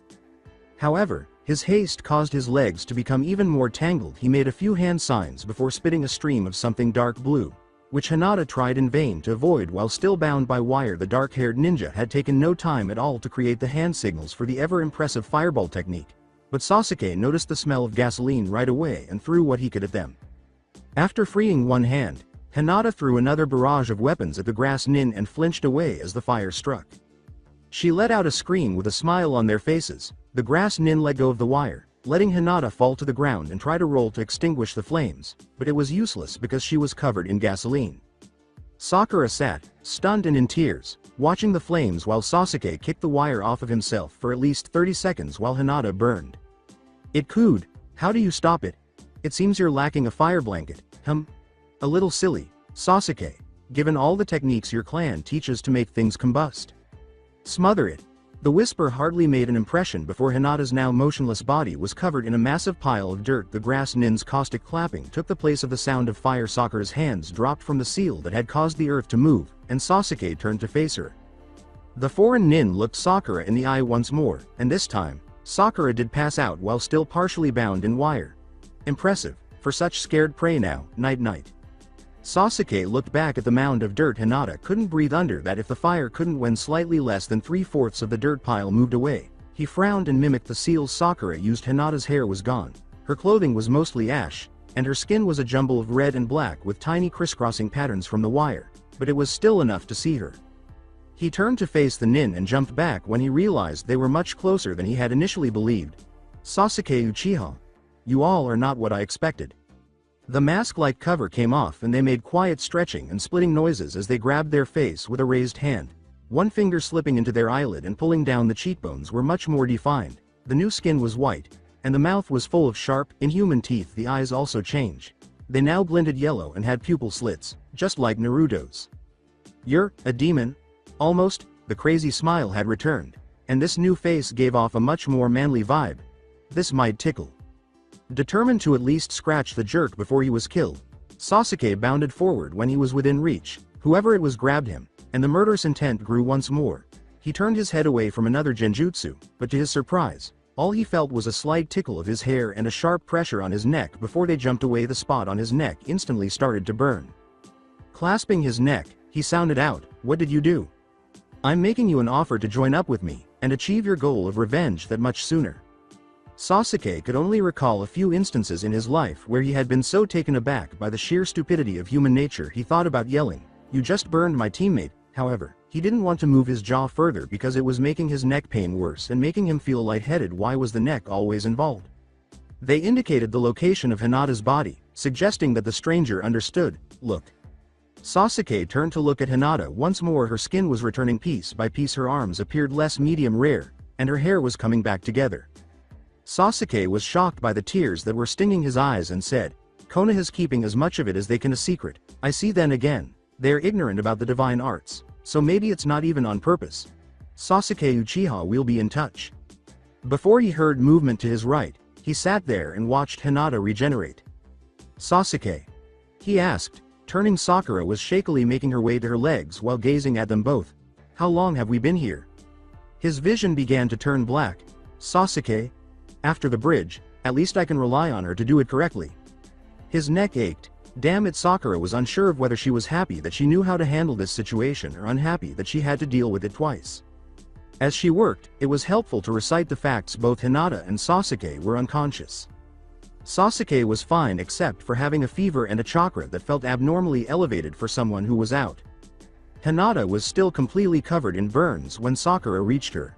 Even though her new healing factor had been working for her, Sakura had still bandaged the more repulsive areas and applied the burn salve from her and Hinata's packs to any red skin she could find. For the time being, she had simply covered Hinata with everyone's clothing. Even Sasuke's pack had helped make a cover for her, and when Hinata awoke, they would cooperate to get her dressed in the other items she had packed and bathed. She had spent the last 2 hours setting up traps and filtering water from the small pond after moving both of them over a little under the cover of some enormous tree roots that had emerged from the ground. She now tested it for contaminants that could not be removed by a filter. Even though she hadn't discovered any poison, she was reluctant to give any to either of her teammates in case they needed it. She had been using the supplies in their canteens to hydrate them, but they were running low. 3 amusing-looking children wearing sound headbands emerged as the bushes shook. They smirked and leaned back dramatically, saying, "Hello. Hello." She returned the call, unimpressed some of the younger ones would be these. Although she lacked confidence in her abilities to compete against her teammates, she became somewhat biased following the other genins display. It would be simple to defend against them. They most likely wouldn't survive her traps. In fact, what scroll do you have? The other 2 would only need to make their way to the tower when they woke up if she were to beat them up and accept it. "We're not here for your scroll," the bandaged one-eyed child said. "You're Team 7, right? We've heard about Sasuke Uchiha. We're here to take him on." "No, he. Sasuke's out. You can either wait, or you can get going, but you're not getting a fight right now." The 3 laughed and asked, "What kind of ninja is he? He's taking a nap in the middle of the exam." With a laugh, the bandage kid turned back to her and said, "Wake him up." She was going to start cursing people out, just like Hinata had done. "No, either quiet down or leave." "Ooh, I see your teammates are both down. You're all alone in your first Chunin exam, and you want us to move along as quickly as possible." Sakura arched an eyebrow, asking, "What gave it away?" She was really growing tired of these children. They chuckled. The child stepped forward and reached down to remove some of the mulch she had piled over a wire, saying, "What a joke. You're, what, half a decade older than us and you're trying to scare us off. All these traps are obvious as hell. By the way," she got to her feet and drew a kunai. She would kill him if he set off all of her traps and forced her to rebuild them all. They had signed waivers. Now that I think about it, she was permitted. The second trap was set off by the disturbance, and bandages had to thrash aside to avoid the heaviest log she could lift into the trees. "The trap was above us. TCH, whatever. Bet that's all she's got. That's half impressive."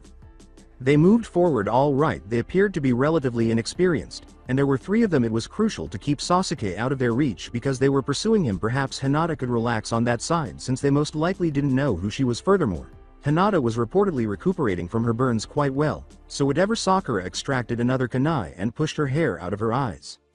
"Oh ho, you want to take us on? Think you can handle it, Konoha trash? And you're from where, again?" A strangely patriotic part of her flared up. "Do you hear? That village? What the devil is it?" However, she simply made her bitch stare stronger. The shortest one paused abruptly and snapped their fingers, asking, "Okay, you ready?" Sakura tensed. No, this is impossible for them to do. Whatever this murderous intent was, Uzumaki knew how to carry it out.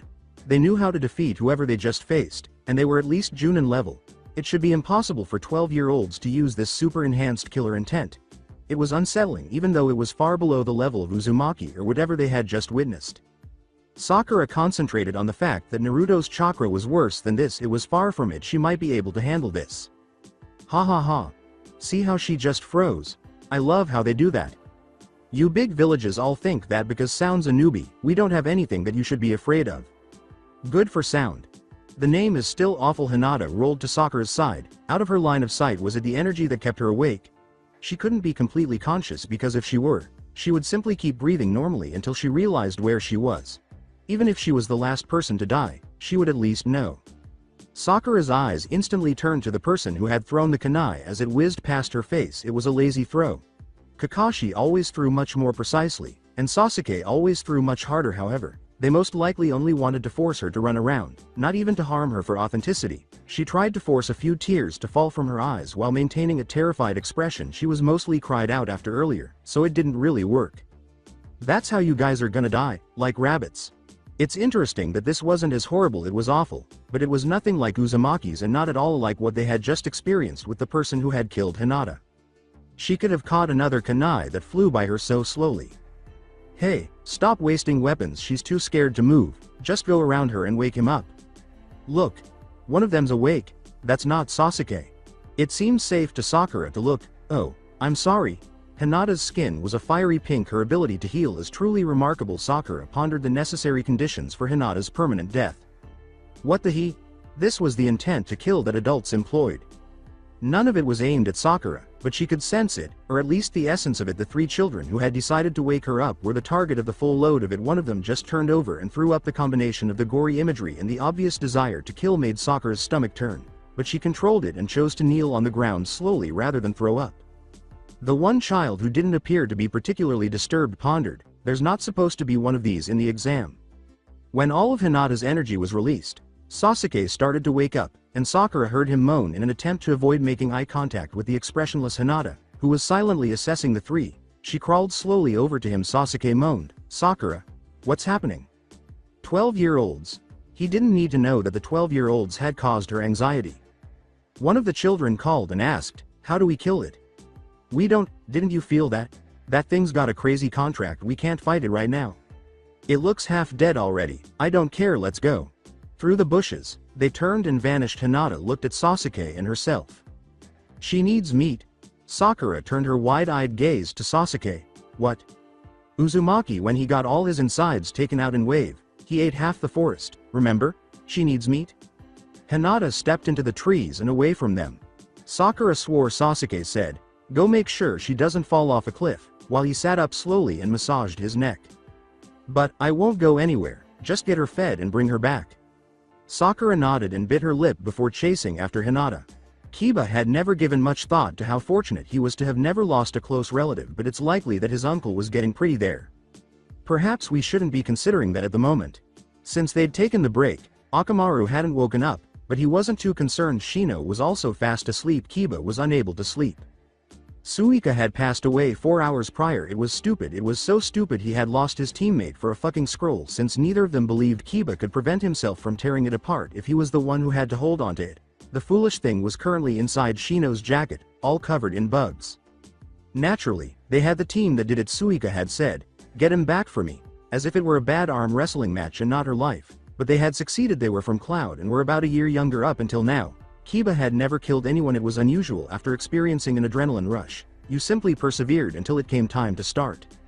The three of them were divided among the remaining members of Team 8.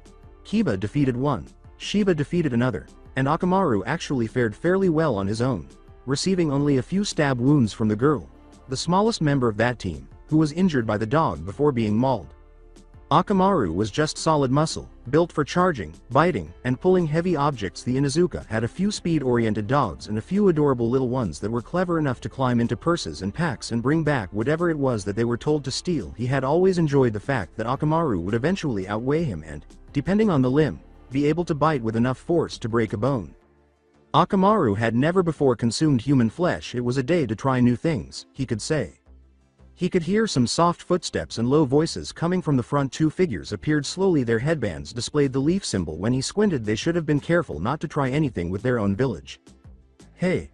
You're the guy who yelled at Naruto. Grinned the girl who was closest to them. That was awesome.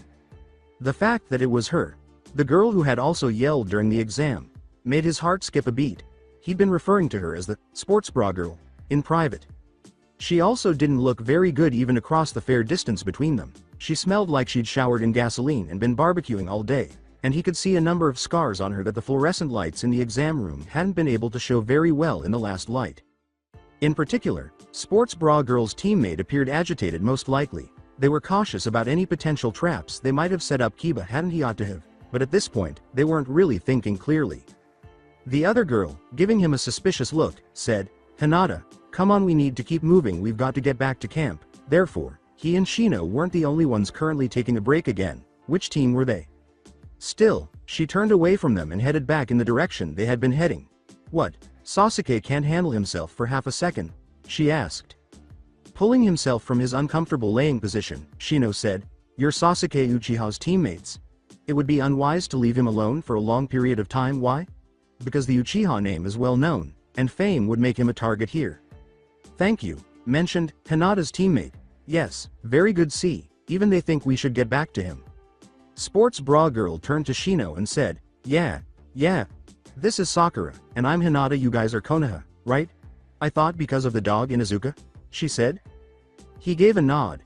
Yeah, I'm Kiba Inuzuka, and that's Akamaru. Shino Aburame. After exchanging uncomfortable glances, he said, Our other teammate died today.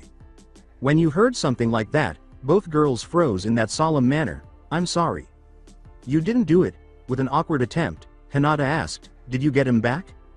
Kiba glanced at her and said, Yeah. He laughed despite the fact that it wasn't particularly funny. She said the same thing, he said. Hinata smiled softly and said, Well, you can't let people get away with hurting the ones you care about. I think she'd be thankful that you did her. I just assumed it was a girl, cuz, typical academy organization. Kiba grinned at her, and she grinned back, You were right.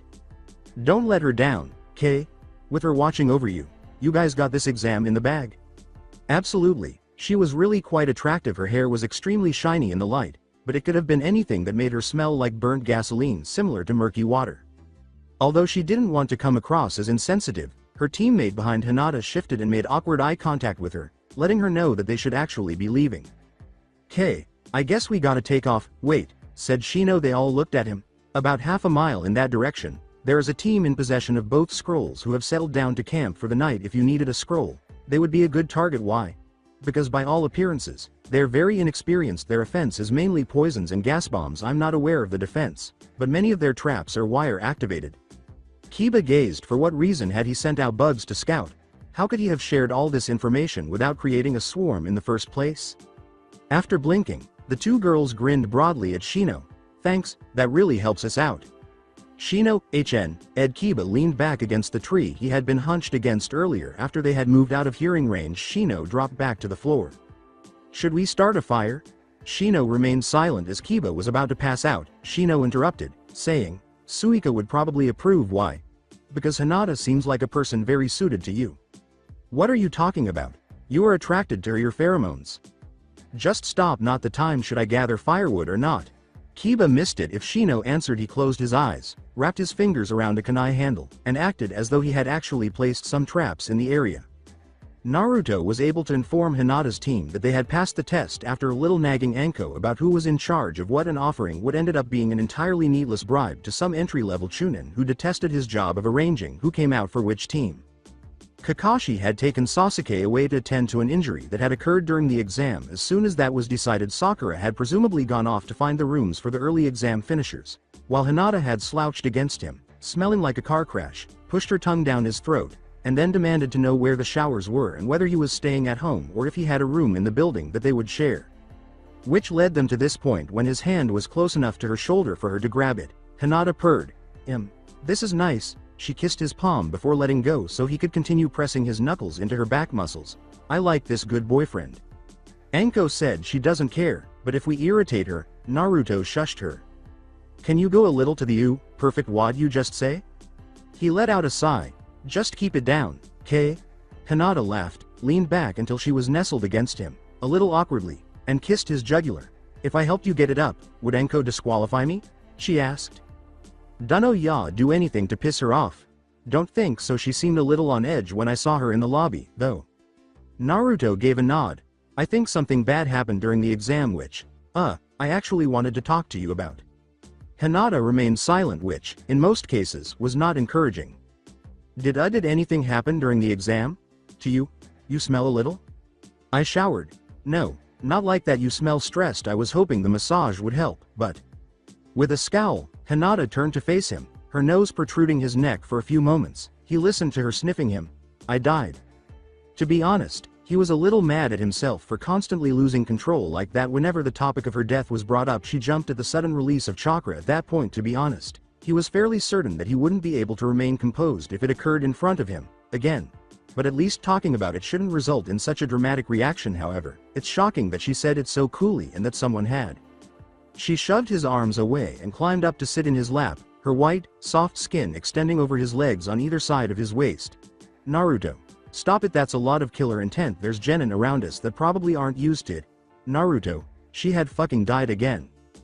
Given that they're the ones who made it here early, they're probably just fine, he said. Hinata gave a headshake. Not my point, get a hold of it now. And that wasn't nearly enough to get through any of the walls and bother anyone on the other side, unless there's a sensor keeping an eye out for us. Your chakra's different, remember? It's not the usual. He took a breath and buried his face in the bend of her neck. The friction in his pants was a bit too pleasant for his current mood as she clumsily put her arms around him and tightened her hold with her legs. How did it happen? Jutsu, I got set on fire. He was genuinely on the verge of stabbing someone over this. You remember it?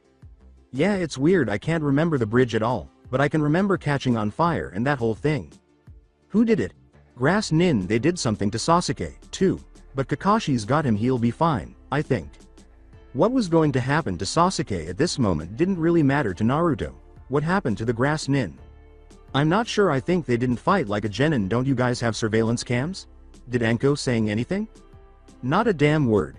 She scowled more intensely and accelerated the pace at which she rubbed his shoulders, saying, calm down, okay? I'm alive. Hinata, we don't know anything about this. Just because some cuts healed when you made them doesn't mean that it's okay to start getting set on fire. She drew away and gave him a fierce look. No shit, cuz here I was thinking how fun it was and how much I wanted to do it again. He let out a sigh. Okay, that was stupid. I know you're not, like, diving in front of Kunai for kicks the second you're out of my sight, but I just really don't want you to take any kind of risk like this and do something that can't be undone. With great emphasis, she stated, neither do I, Naruto. I don't want to die, or get hurt, or God forbid, make you worry, okay? But that's our life and it looks like you and I stumbled on something that could really help us out. I'm not trying to use it up without knowing anything about it. He exhaled, it's just happening that way. Yeah, so, like, chill your tatas. He kissed her forehead and then her mouth, saying, okay, I can do that.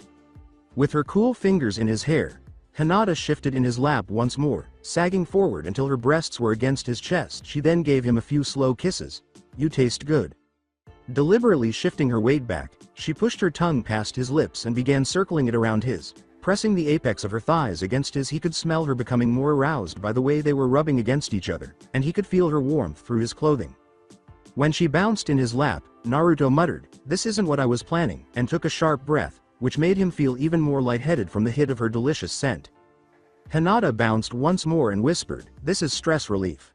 Like a massage, before squeaking slightly when he placed both of his hands on her rump to hold her in place. Laughing and applying more pressure each time he changed his hold on her ass, she kissed his cheek and then down his neck until she found a spot she liked and began sucking. She gave his skin a slight pop as she withdrew, then gently blew on the damp area, startling him with the sudden change in temperature and, for some reason, increasing his arousal. It probably won't stay, though you heal pretty fast, too. This time, she leaned in and gave him another, slightly lower kiss on the neck. Tilting his head back to allow her access, he whispered, I think Anko might give us some grief over hickeys, regardless. I like giving you hickeys, though, the only thing he could think of to respond to that was, K. Even though Hinata's teeth were now like his, he stopped her from returning to his mouth. After doing it twice more, he kissed her neck and gave her a gentle nip, the sharp teeth causing more harm than Hinata's sucking. After reminding himself that she hadn't bitten him, he licked the skin's irritated spots several times before locating a pleasant, clean spot and gently sucking. Hinata purred, do it harder, so he withdrew and began again, landing on one of the places he had previously nipped, and as he sucked, he caught some of Hinata's blood. She had a really pleasant flavor and the smell of her. Ah!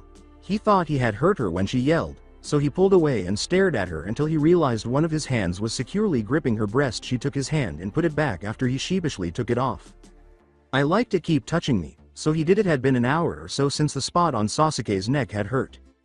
That or he had become indifferent to it in any case. After waking up from Itachi and the forest person respectfully setting everything on fire, he had been lying on his back in what was actually an uncomfortable position for about 20 minutes, staring at the ceiling. Itachi's dream had been less frightening and more melancholy. The second was simply not creative. He hoped the pain would return. It meant he was awake, for sure.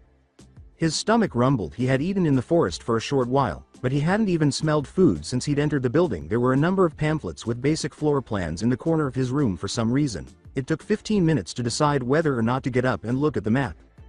Although he was fortunate to avoid encountering anyone in the hallway, he nearly wanted to turn around when he heard someone inside the kitchen. If he simply went back to sleep, he wouldn't experience hunger pains. He was annoyed when the door creaked loudly open to make sure whoever it was wouldn't try to follow him or figure out why he'd been tinkering with the door. He'd at least need to go inside.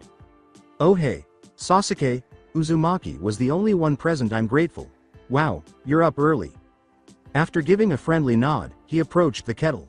It's just boiled, reported Uzumaki.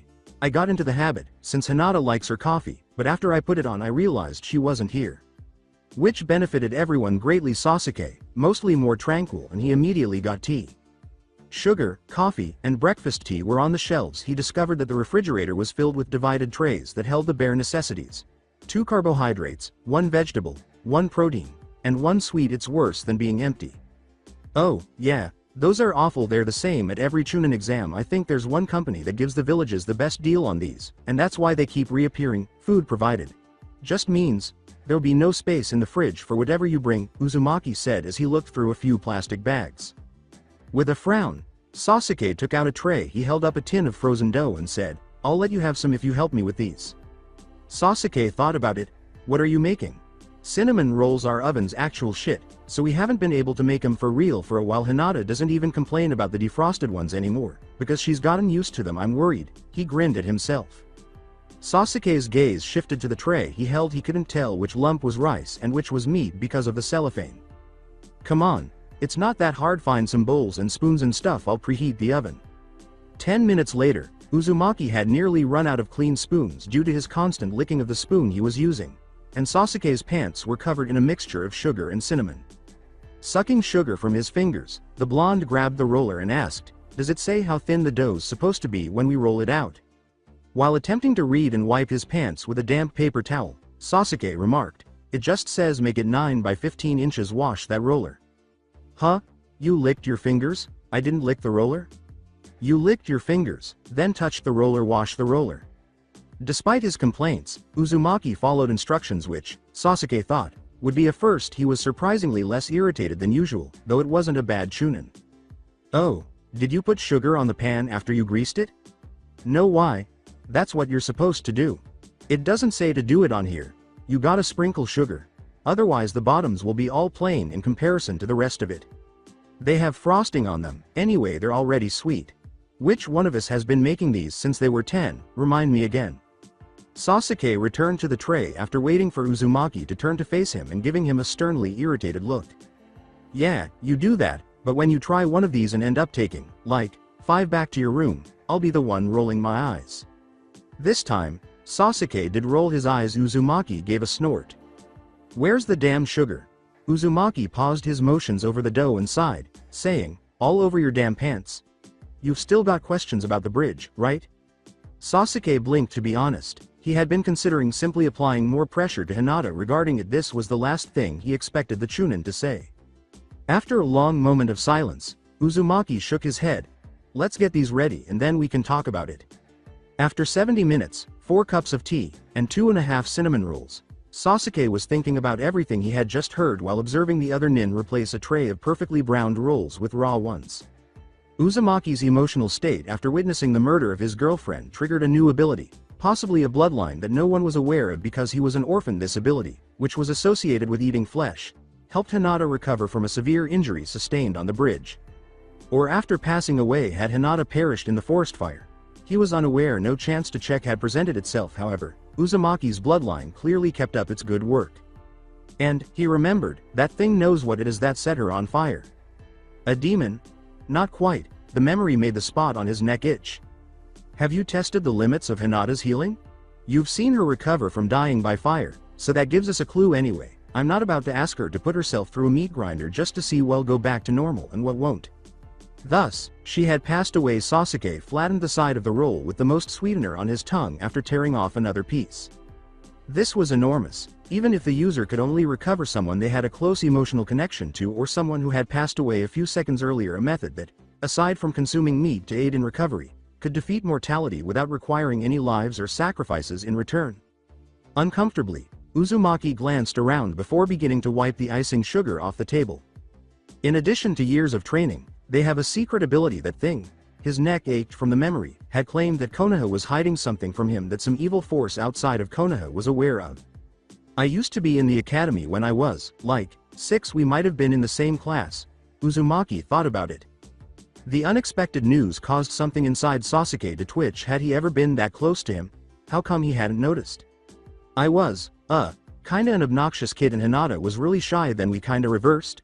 I mean, I wouldn't say I'm shy. I don't know a lot of people. No one besides Hinata. Outside work. Uzumaki sighed. He's looking for a male friend. Once more, silence. Sasuke got to his feet. Thanks for the cinnamon rolls. Uzumaki walked away without saying anything when Sasuke left the room. Naruto let out a sigh. It was probably too much to expect that after being told a story, he would relax since the truth was far more outrageous. He was fairly certain that Sasuke accepted the flimsy story he had given him. Furthermore, the big secret part might be explained as the Hokage's desire to keep the fact that Konoha had developed such a skill a secret. After packing the remaining cinnamon rolls into a single large container and giving the kitchen a final cleaning, which wasn't much work because Sasuke was much neater than Hinata and cleaned everything as soon as he was done using it, amazing, he left. He tensed as his heart gave a little jump halfway down the hall. It took a moment for him to realize that his chakra had begun to radiate spontaneously, as it always did when something, Hinata, caused a strong reaction. However, this was not nearly as large as those incidents, and instead of causing him to start, he felt rather clear-headed. He sensed a different chakra, not his own, flitting around the edges of what he had released. It was cautious, not wanting to approach too closely, but it was very cold and furious. He had to pause and consider why he hadn't noticed it sooner. Normally, he could detect chakra this irritated, in contrast to daily life. It was almost like a beacon. Then he realized that nothing felt scary after the fox being T&I. Work was always accompanied by a cloud of doom, but upon returning, he had felt completely different. In the test, with all its stress and animosity, hadn't felt like anything since he had stared down the demon. He had never encountered an aura so remotely menacing. "What are you?" was said again, in the same calm, quiet voice, and from the same mouth he pivoted. Red hair, panda eyes. This child. Naruto was unsure of his feelings for this child. There was a problem with him. No. The boy needed to sleep. Naruto needed to sleep for about a month. This child required a coma to treat whatever was causing him to act in this way, as well as some sunlight, as well as counseling. He wasn't scared, but there was something essentially phony about this child. His gaze and his words. There was something phony about the way he even moved. It was as if someone had inserted a harsh, ghoulish object into the body of a 12-year-old in order to mess with everyone else. We're alike. The redhead's expression softened, and the smallest sign that there was emotion concealed behind the mask, a small furrow of the brow, was tucked away. Like, he hoped not. God, however, perhaps that was true. He was viewed as a monster in the village, and, well, they were right now, but not when they made the decision. Hinata was the one who encouraged him when they hadn't been the ones to truly wreak havoc on the village on that fateful night 16 years ago. Neither of them deserved their reputations. At the age of 12, away from home, and on the verge of death, it wouldn't be right to give the child such a callous persona. His eerie gaze probably made him feel just as alone there. "Are we?" Naruto whispered, lowering his chakra to its proper position so as not to startle anyone. But it didn't seem to bother the Sunanin. He was building a good wall for himself. He wasn't bringing his girlfriend cinnamon rolls because they had spent the entire night last night sucking face after she finished the second part of the exam, which would be totally unprofessional. Then I guess we should get to know each other a little better. Once the exam's over with, not before I'm a proctor. See? Can't play favorites. The child turned and left without saying goodbye. Undoubtedly strange. It wasn't far to Hinata's room. Hinata immediately rolled over on the bed as he opened the door. She stretched and sat up slowly, her nipples showing through the thin tank she had worn to bed when the conditioner-cooled air touched them. What do I smell? Are those what I think they are? She asked herself. The oven here actually works. She gave him a smile and pushed the comforter down to emphasize what she was saying. Get over here. I've already gotten dressed, so get undressed and come have cinnamon rolls in bed with me. When he did comply, he dropped his flour-stained pants and shirt where he was standing and crawled into the bed, settling comfortably into her warm limbs when she brought a roll to his mouth after tasting it herself. He opened it obediently, and her smile turned into something more hungry. She whispered, "These are pretty good," while he chewed, "but you should have woken me up to help you forgot the nuts." He reprimanded, "Nuts are pricey," anticipating her to respond, "Don't cut corners on cinnamon rolls," or something like that, but she didn't say anything most likely, chewing. "There's nothing really on the agenda for you guys today," he said. "So, if you want, you can just stay in bed." "You won't stay with me? There's a little bit of setup for the next exam that I have to be present for." "Can I go home?" "Not right now until the second phase is over. You can't leave the building, and the way it's looking," he stopped. She looked at him coolly, raising one eyebrow as if she could tell he was trying to hide something. How can he say this without assisting her in her deception? I would recommend that you stretch, check for any aches that aren't supposed to be there, or anything else that would mean you need to see the medics." She gestured to the scar encircling her neck and said, "Naruto?" "Correct. Just take care of yourself." Setting the cinnamon roll aside, Hinata wriggled her arm out from under his head and threw a leg over him to straddle his hips. "So what time do you have to be there for the setup?" she asked. "Not for another hour." Her mouth turned up. "What should we do, till then?" Even though morning breath had long since produced a, "Yes, I still find you attractive. No, I'm not kissing you until both of us have brushed," understanding, he was still a little uneasy around boners. By this point, they were experts at overcoming awkward drool bridges when they parted ways after a really wet kiss. Before they declared something, he wasn't sure he wouldn't ejaculate in his pants, that he could put a condom on correctly if they did, or even if he was comfortable doing it well, perhaps not, he didn't actually need it. It was just that Hinata received a lot of criticism for being around him and dressing the way she did, and he would feel a little more at ease with the situation if they had a way to defend the name calling before they shared a bed. Hinata leaned forward, seemingly thinking he had given it enough thought. He prepared to kiss her, but was taken aback when her tongue slipped out and touched his chin. Instead she whispered, "You have cinnamon on your face, dork," and then leaned back once more. Naruto whispered to himself, "Try to do something nice for your girlfriend and see what happens." Hinata attempted to use a pillow to suffocate him. Everything went according to plan for 2 days, with the exception of a hotel room. After waking up, they stretched, brushed their teeth, and performed some exercises. Spoke because Hinata was not allowed to leave the building. Naruto would run outside to get halfway decent food. They would eat and kiss until Naruto had to go, at which point Hinata would either sharpen her weapons or go out and find someone she knew. She left shortly after. He reluctantly allowed her into his room because Sasuke was aloof, brooding, and a big starer when he saw her. Sakura, the cunning little girl, packed her own storage scroll with books and studied in her spare time. Sakura simply asked a series of personal questions about Naruto when Hinata tried to get her to talk, spar, play cards, or do something else.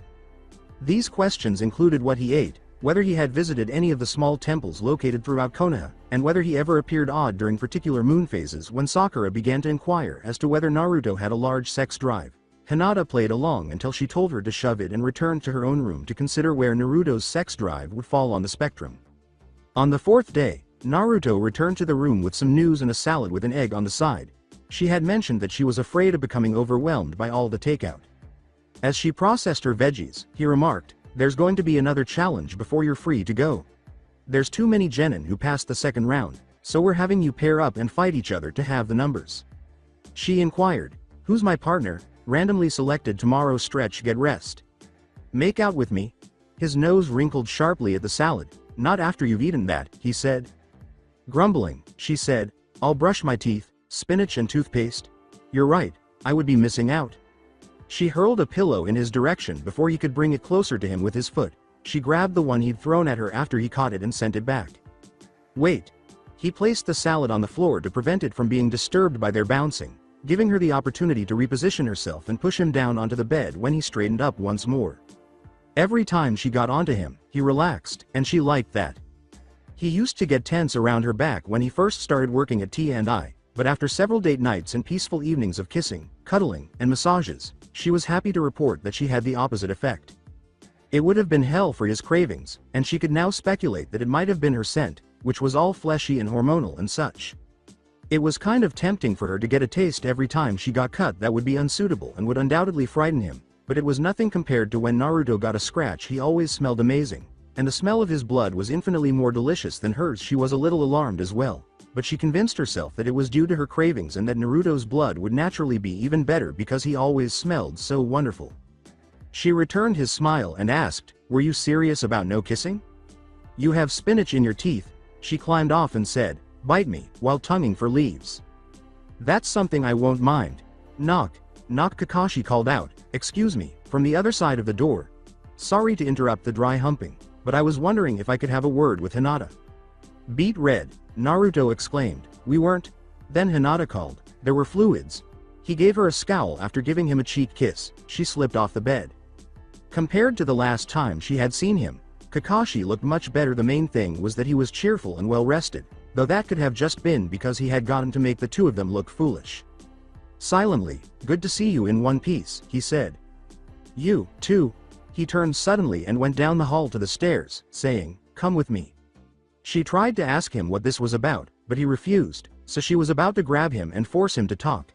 But at last they arrived at a door that was nearly the exact opposite of where they had been in the building. It was a small, round room with nothing but stone pillars supporting the ceiling in a depressing attempt at decoration. After he shut the door, Kakashi turned to face her and said, "First of all, the purpose of this conversation is me wishing you luck." "And we had to travel all the way across the building to do that?" "Yes, because what I'm actually going to say to you is a little different." She waited. "You know how your opponent will be selected tomorrow?" Randomly, Naruto said. Naruto isn't high up enough on the ladder to know anything about it. Besides that, we'd never leave anything to chance like that if we didn't have to. "So you know who my opponent is?" "I know who your opponent is." Kakashi wasn't one to give them too much of an advantage, so he said, "Well, it must be someone strong, otherwise you wouldn't bother warning me." Replied, "Sasuke won't get a warning. There's no need for him to have the information because his opponent will be so easy for him to defeat it doesn't merit a mention, and I have no doubt that Sakura's battle will be nothing more than a particularly difficult spar, because it will be against another Konoha nin." "Why won't Sasuke fight someone strong?" Hinata asked, blinking.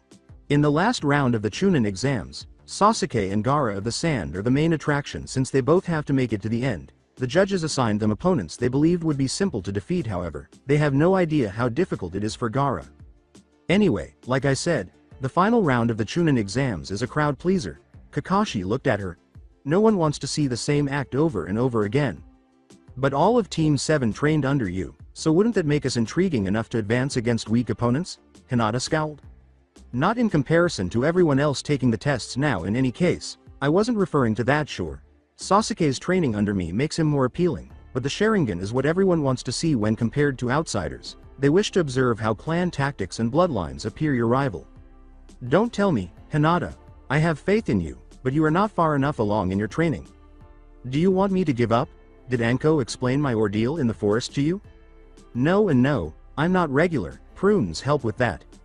Naruto usually apologizes within a few seconds, but she remembered that this was Kakashi, so there was a long silence while she scolded him for it.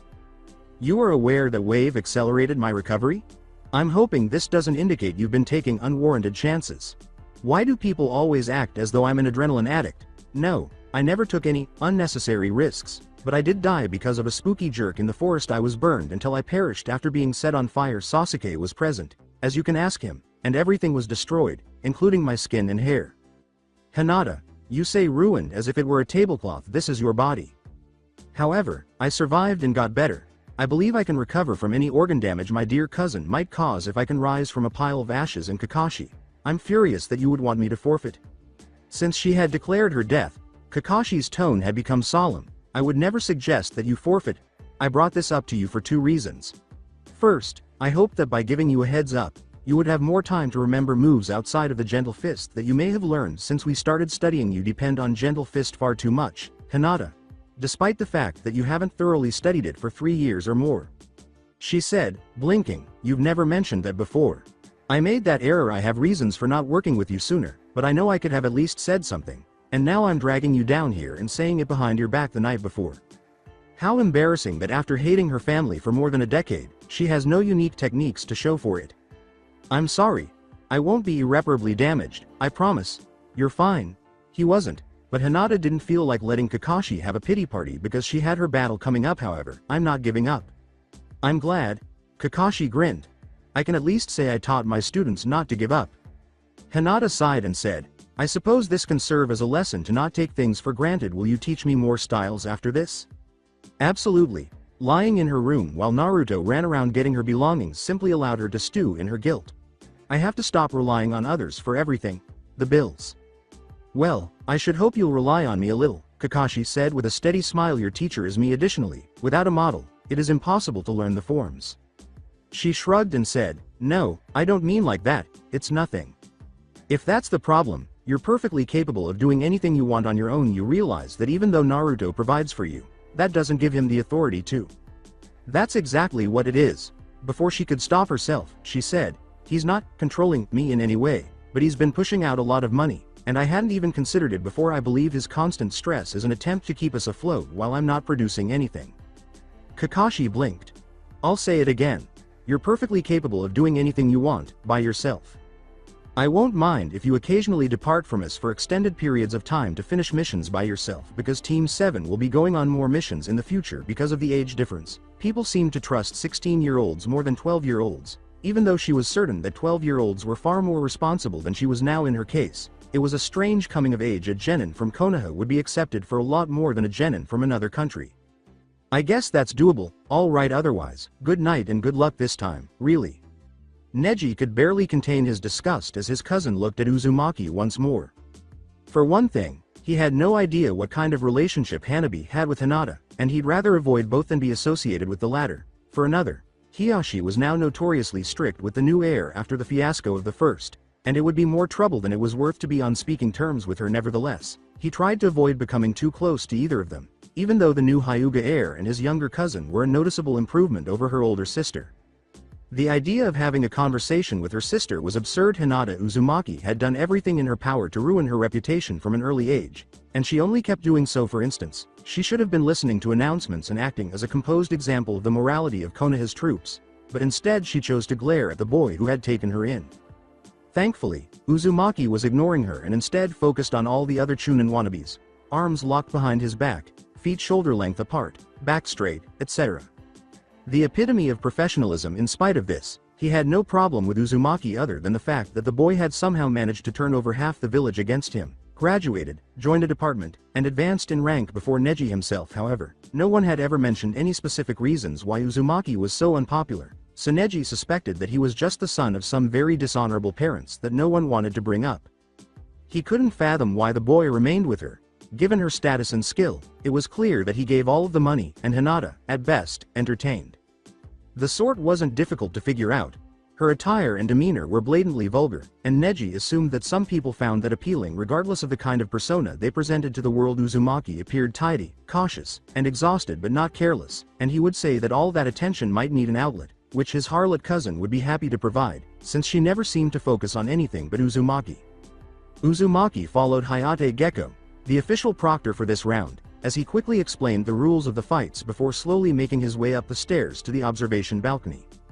Many rounds passed without incident, and the excitement of watching Uchiha battle was in vain because his opponent made numerous mistakes and was swiftly defeated without even the coveted bloodline showing up.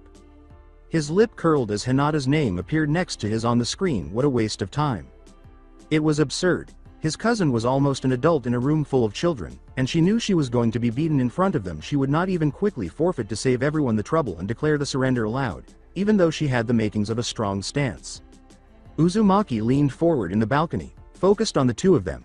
He knew they had been friends as children, but was surprised that something hadn't destroyed their friendship yet. I can't grasp what he sees in you. Hinata's posture relaxed further as her eyes grew wide. Pardon me. He spoke softly so that only the two of them could hear, which was for the best because he didn't need kids returning home and telling him that the Hyuga drama was still going on even though it had been put aside for a long time. You're obscene, you're incompetent and careless. It's amazing that you two have stayed friendly for so long. Her face wavered even more. Neji, stop talking, come on over and do your usual beating on your little cousin. So you're aware of how this battle will turn out? He was a little concerned that she was simply unintelligent. I know it. So what's the point? He scowled. Not everyone does. Her gaze remained fixed on him, but he was aware nonetheless. You were put in your proper place, but Uzumaki never saw it? He had never infuriated his father enough to see that same expression on the same face, but Hinata had brought it up many times. Her face was stony, and when she was angry, she looked so much like her father that it was absurd. She muttered, "Come over here," so softly that he nearly missed it. "It won't change the outcome, if you refuse to visit," and she charged. Hinata was using moves he had learned at 6, so it was like batting away a small dog. Every hit was angry, and perhaps it would have made a difference against a regular thug. Hinata spat out another insult, and her chakra-charged fingers looked at his ribs. He was wrong. She was stupid. He was upset because people like Hinata were only bringing the others down. He, Uzumaki, and her team had done nothing to merit such a grounding, but here they were, making up for Hinata's shortcomings. Having him buy you everything is insufficient. You also want him to wait on you because you were hurt? After that, Neji struck once, twice, and again. You really are a waste of space. Another blow he didn't miss. He had put in a lot more training than she had. He became even more irate when he saw Hinata stumbling now, that foolish, determined expression on her face turning into something pitiful. Why are you unable to look after yourself? Be accountable. As if it were a typical bar fight, he felt a sharp pain in his nose and realized she had just punched him. He would beat on her once more if she so desired. All right. She had pitiful blocks. Hinata's fight was quite uncomfortable to watch. Neji was faster, more accurate, and had a better reach on top of that. Naruto could pick out his fighting flaws, but it was also mostly the kind of thing that endurance or brute strength would beat, and Hinata's talents lay in neither of those areas. He kind of wished he had been harder on her in training, but it was usually after she had already worked with her team and he would have just returned from work, so she was already exhausted, and she got really cuddly when she was tired considering how much he enjoyed it and how beautiful she looked when she was all intense and roughed up. He wasn't about to fight. God, that sounded terrible. Hello, my name is Naruto, and I prefer black-eyed women. He was headed to hell. He wondered what was causing Hinata to cough up blood. Was it a hemorrhage? He was shocked that she continued to do so. She was too obstinate. It was cute when it didn't result in her death. Oh no, what if she was going to die like this, simply until she was no longer able to? You're not going to stop it? He asked, turning to Hayate. She's still standing, with the words, "And take care, elf," floating up from the pit. Hinata launched herself into a huge lunge and actually punched Neji in the nose.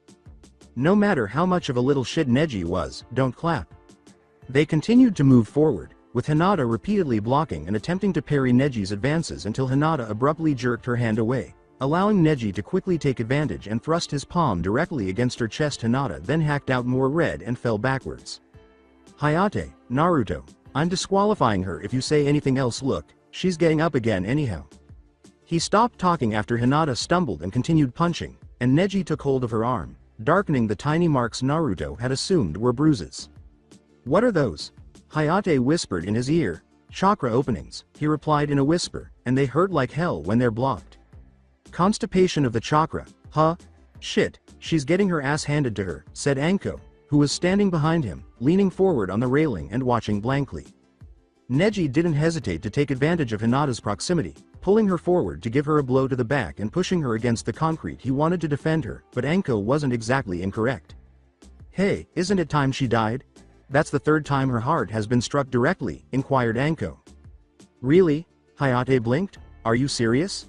Even the two people in the arena paused as they looked at Naruto for yelling at the proctor, and he turned sheepishly to Hinata, who just stared back, blinking and breathing heavily. I believed you were an expert in your field. With Anko staring, Naruto whispered to Hayate, a tiny bit of chakra leaking out. It was awkward. The battle is over, as Hayate called. Neji Hyuga is the winner. I didn't say. Before collapsing and spilling blood on the ground, Hinata began to speak. Anko said, Go, Naruto, and without waiting for Hayate's approval, he leapt over the railing and ran to her. I'm not done. When he squatted next to her, she coughed once more, and when he gestured to help her up, she pushed him away. You did your best. Now, come on. She pushed his arms away once more, but this time she lost her balance and fell to the ground. Unconscious, he turned her over and began checking for a pulse, trying not to react too strongly to her rattly breathing. Speaking of which, he needed to check that chakra because he was reportedly letting off too much right now, in front of everyone. Neji was observing the medic team up on the balcony, and he glared back at Anko, who was barking at them for not moving yet. What keeps you with her? What? Naruto blinked. He had kind of planned for it to sound harsh enough to make Neji wince. He could do it, he was skilled at making people angry. But instead it sounded genuinely inquisitive, which he detested. The medical staff removed Hinata from him and placed her on a cot while immediately checking her heartbeat. "She's only taking advantage of you," Neji said with a frown. "You don't expect her to do her own work." She was marched away after the cot was raised, and Naruto's only useful response was to say, "Piss off," which Neji would not like. Naruto stopped once more as he followed the cot off the field, feeling the same wretched chakra behind him like a foul odor, and he turned to make sure. Yes.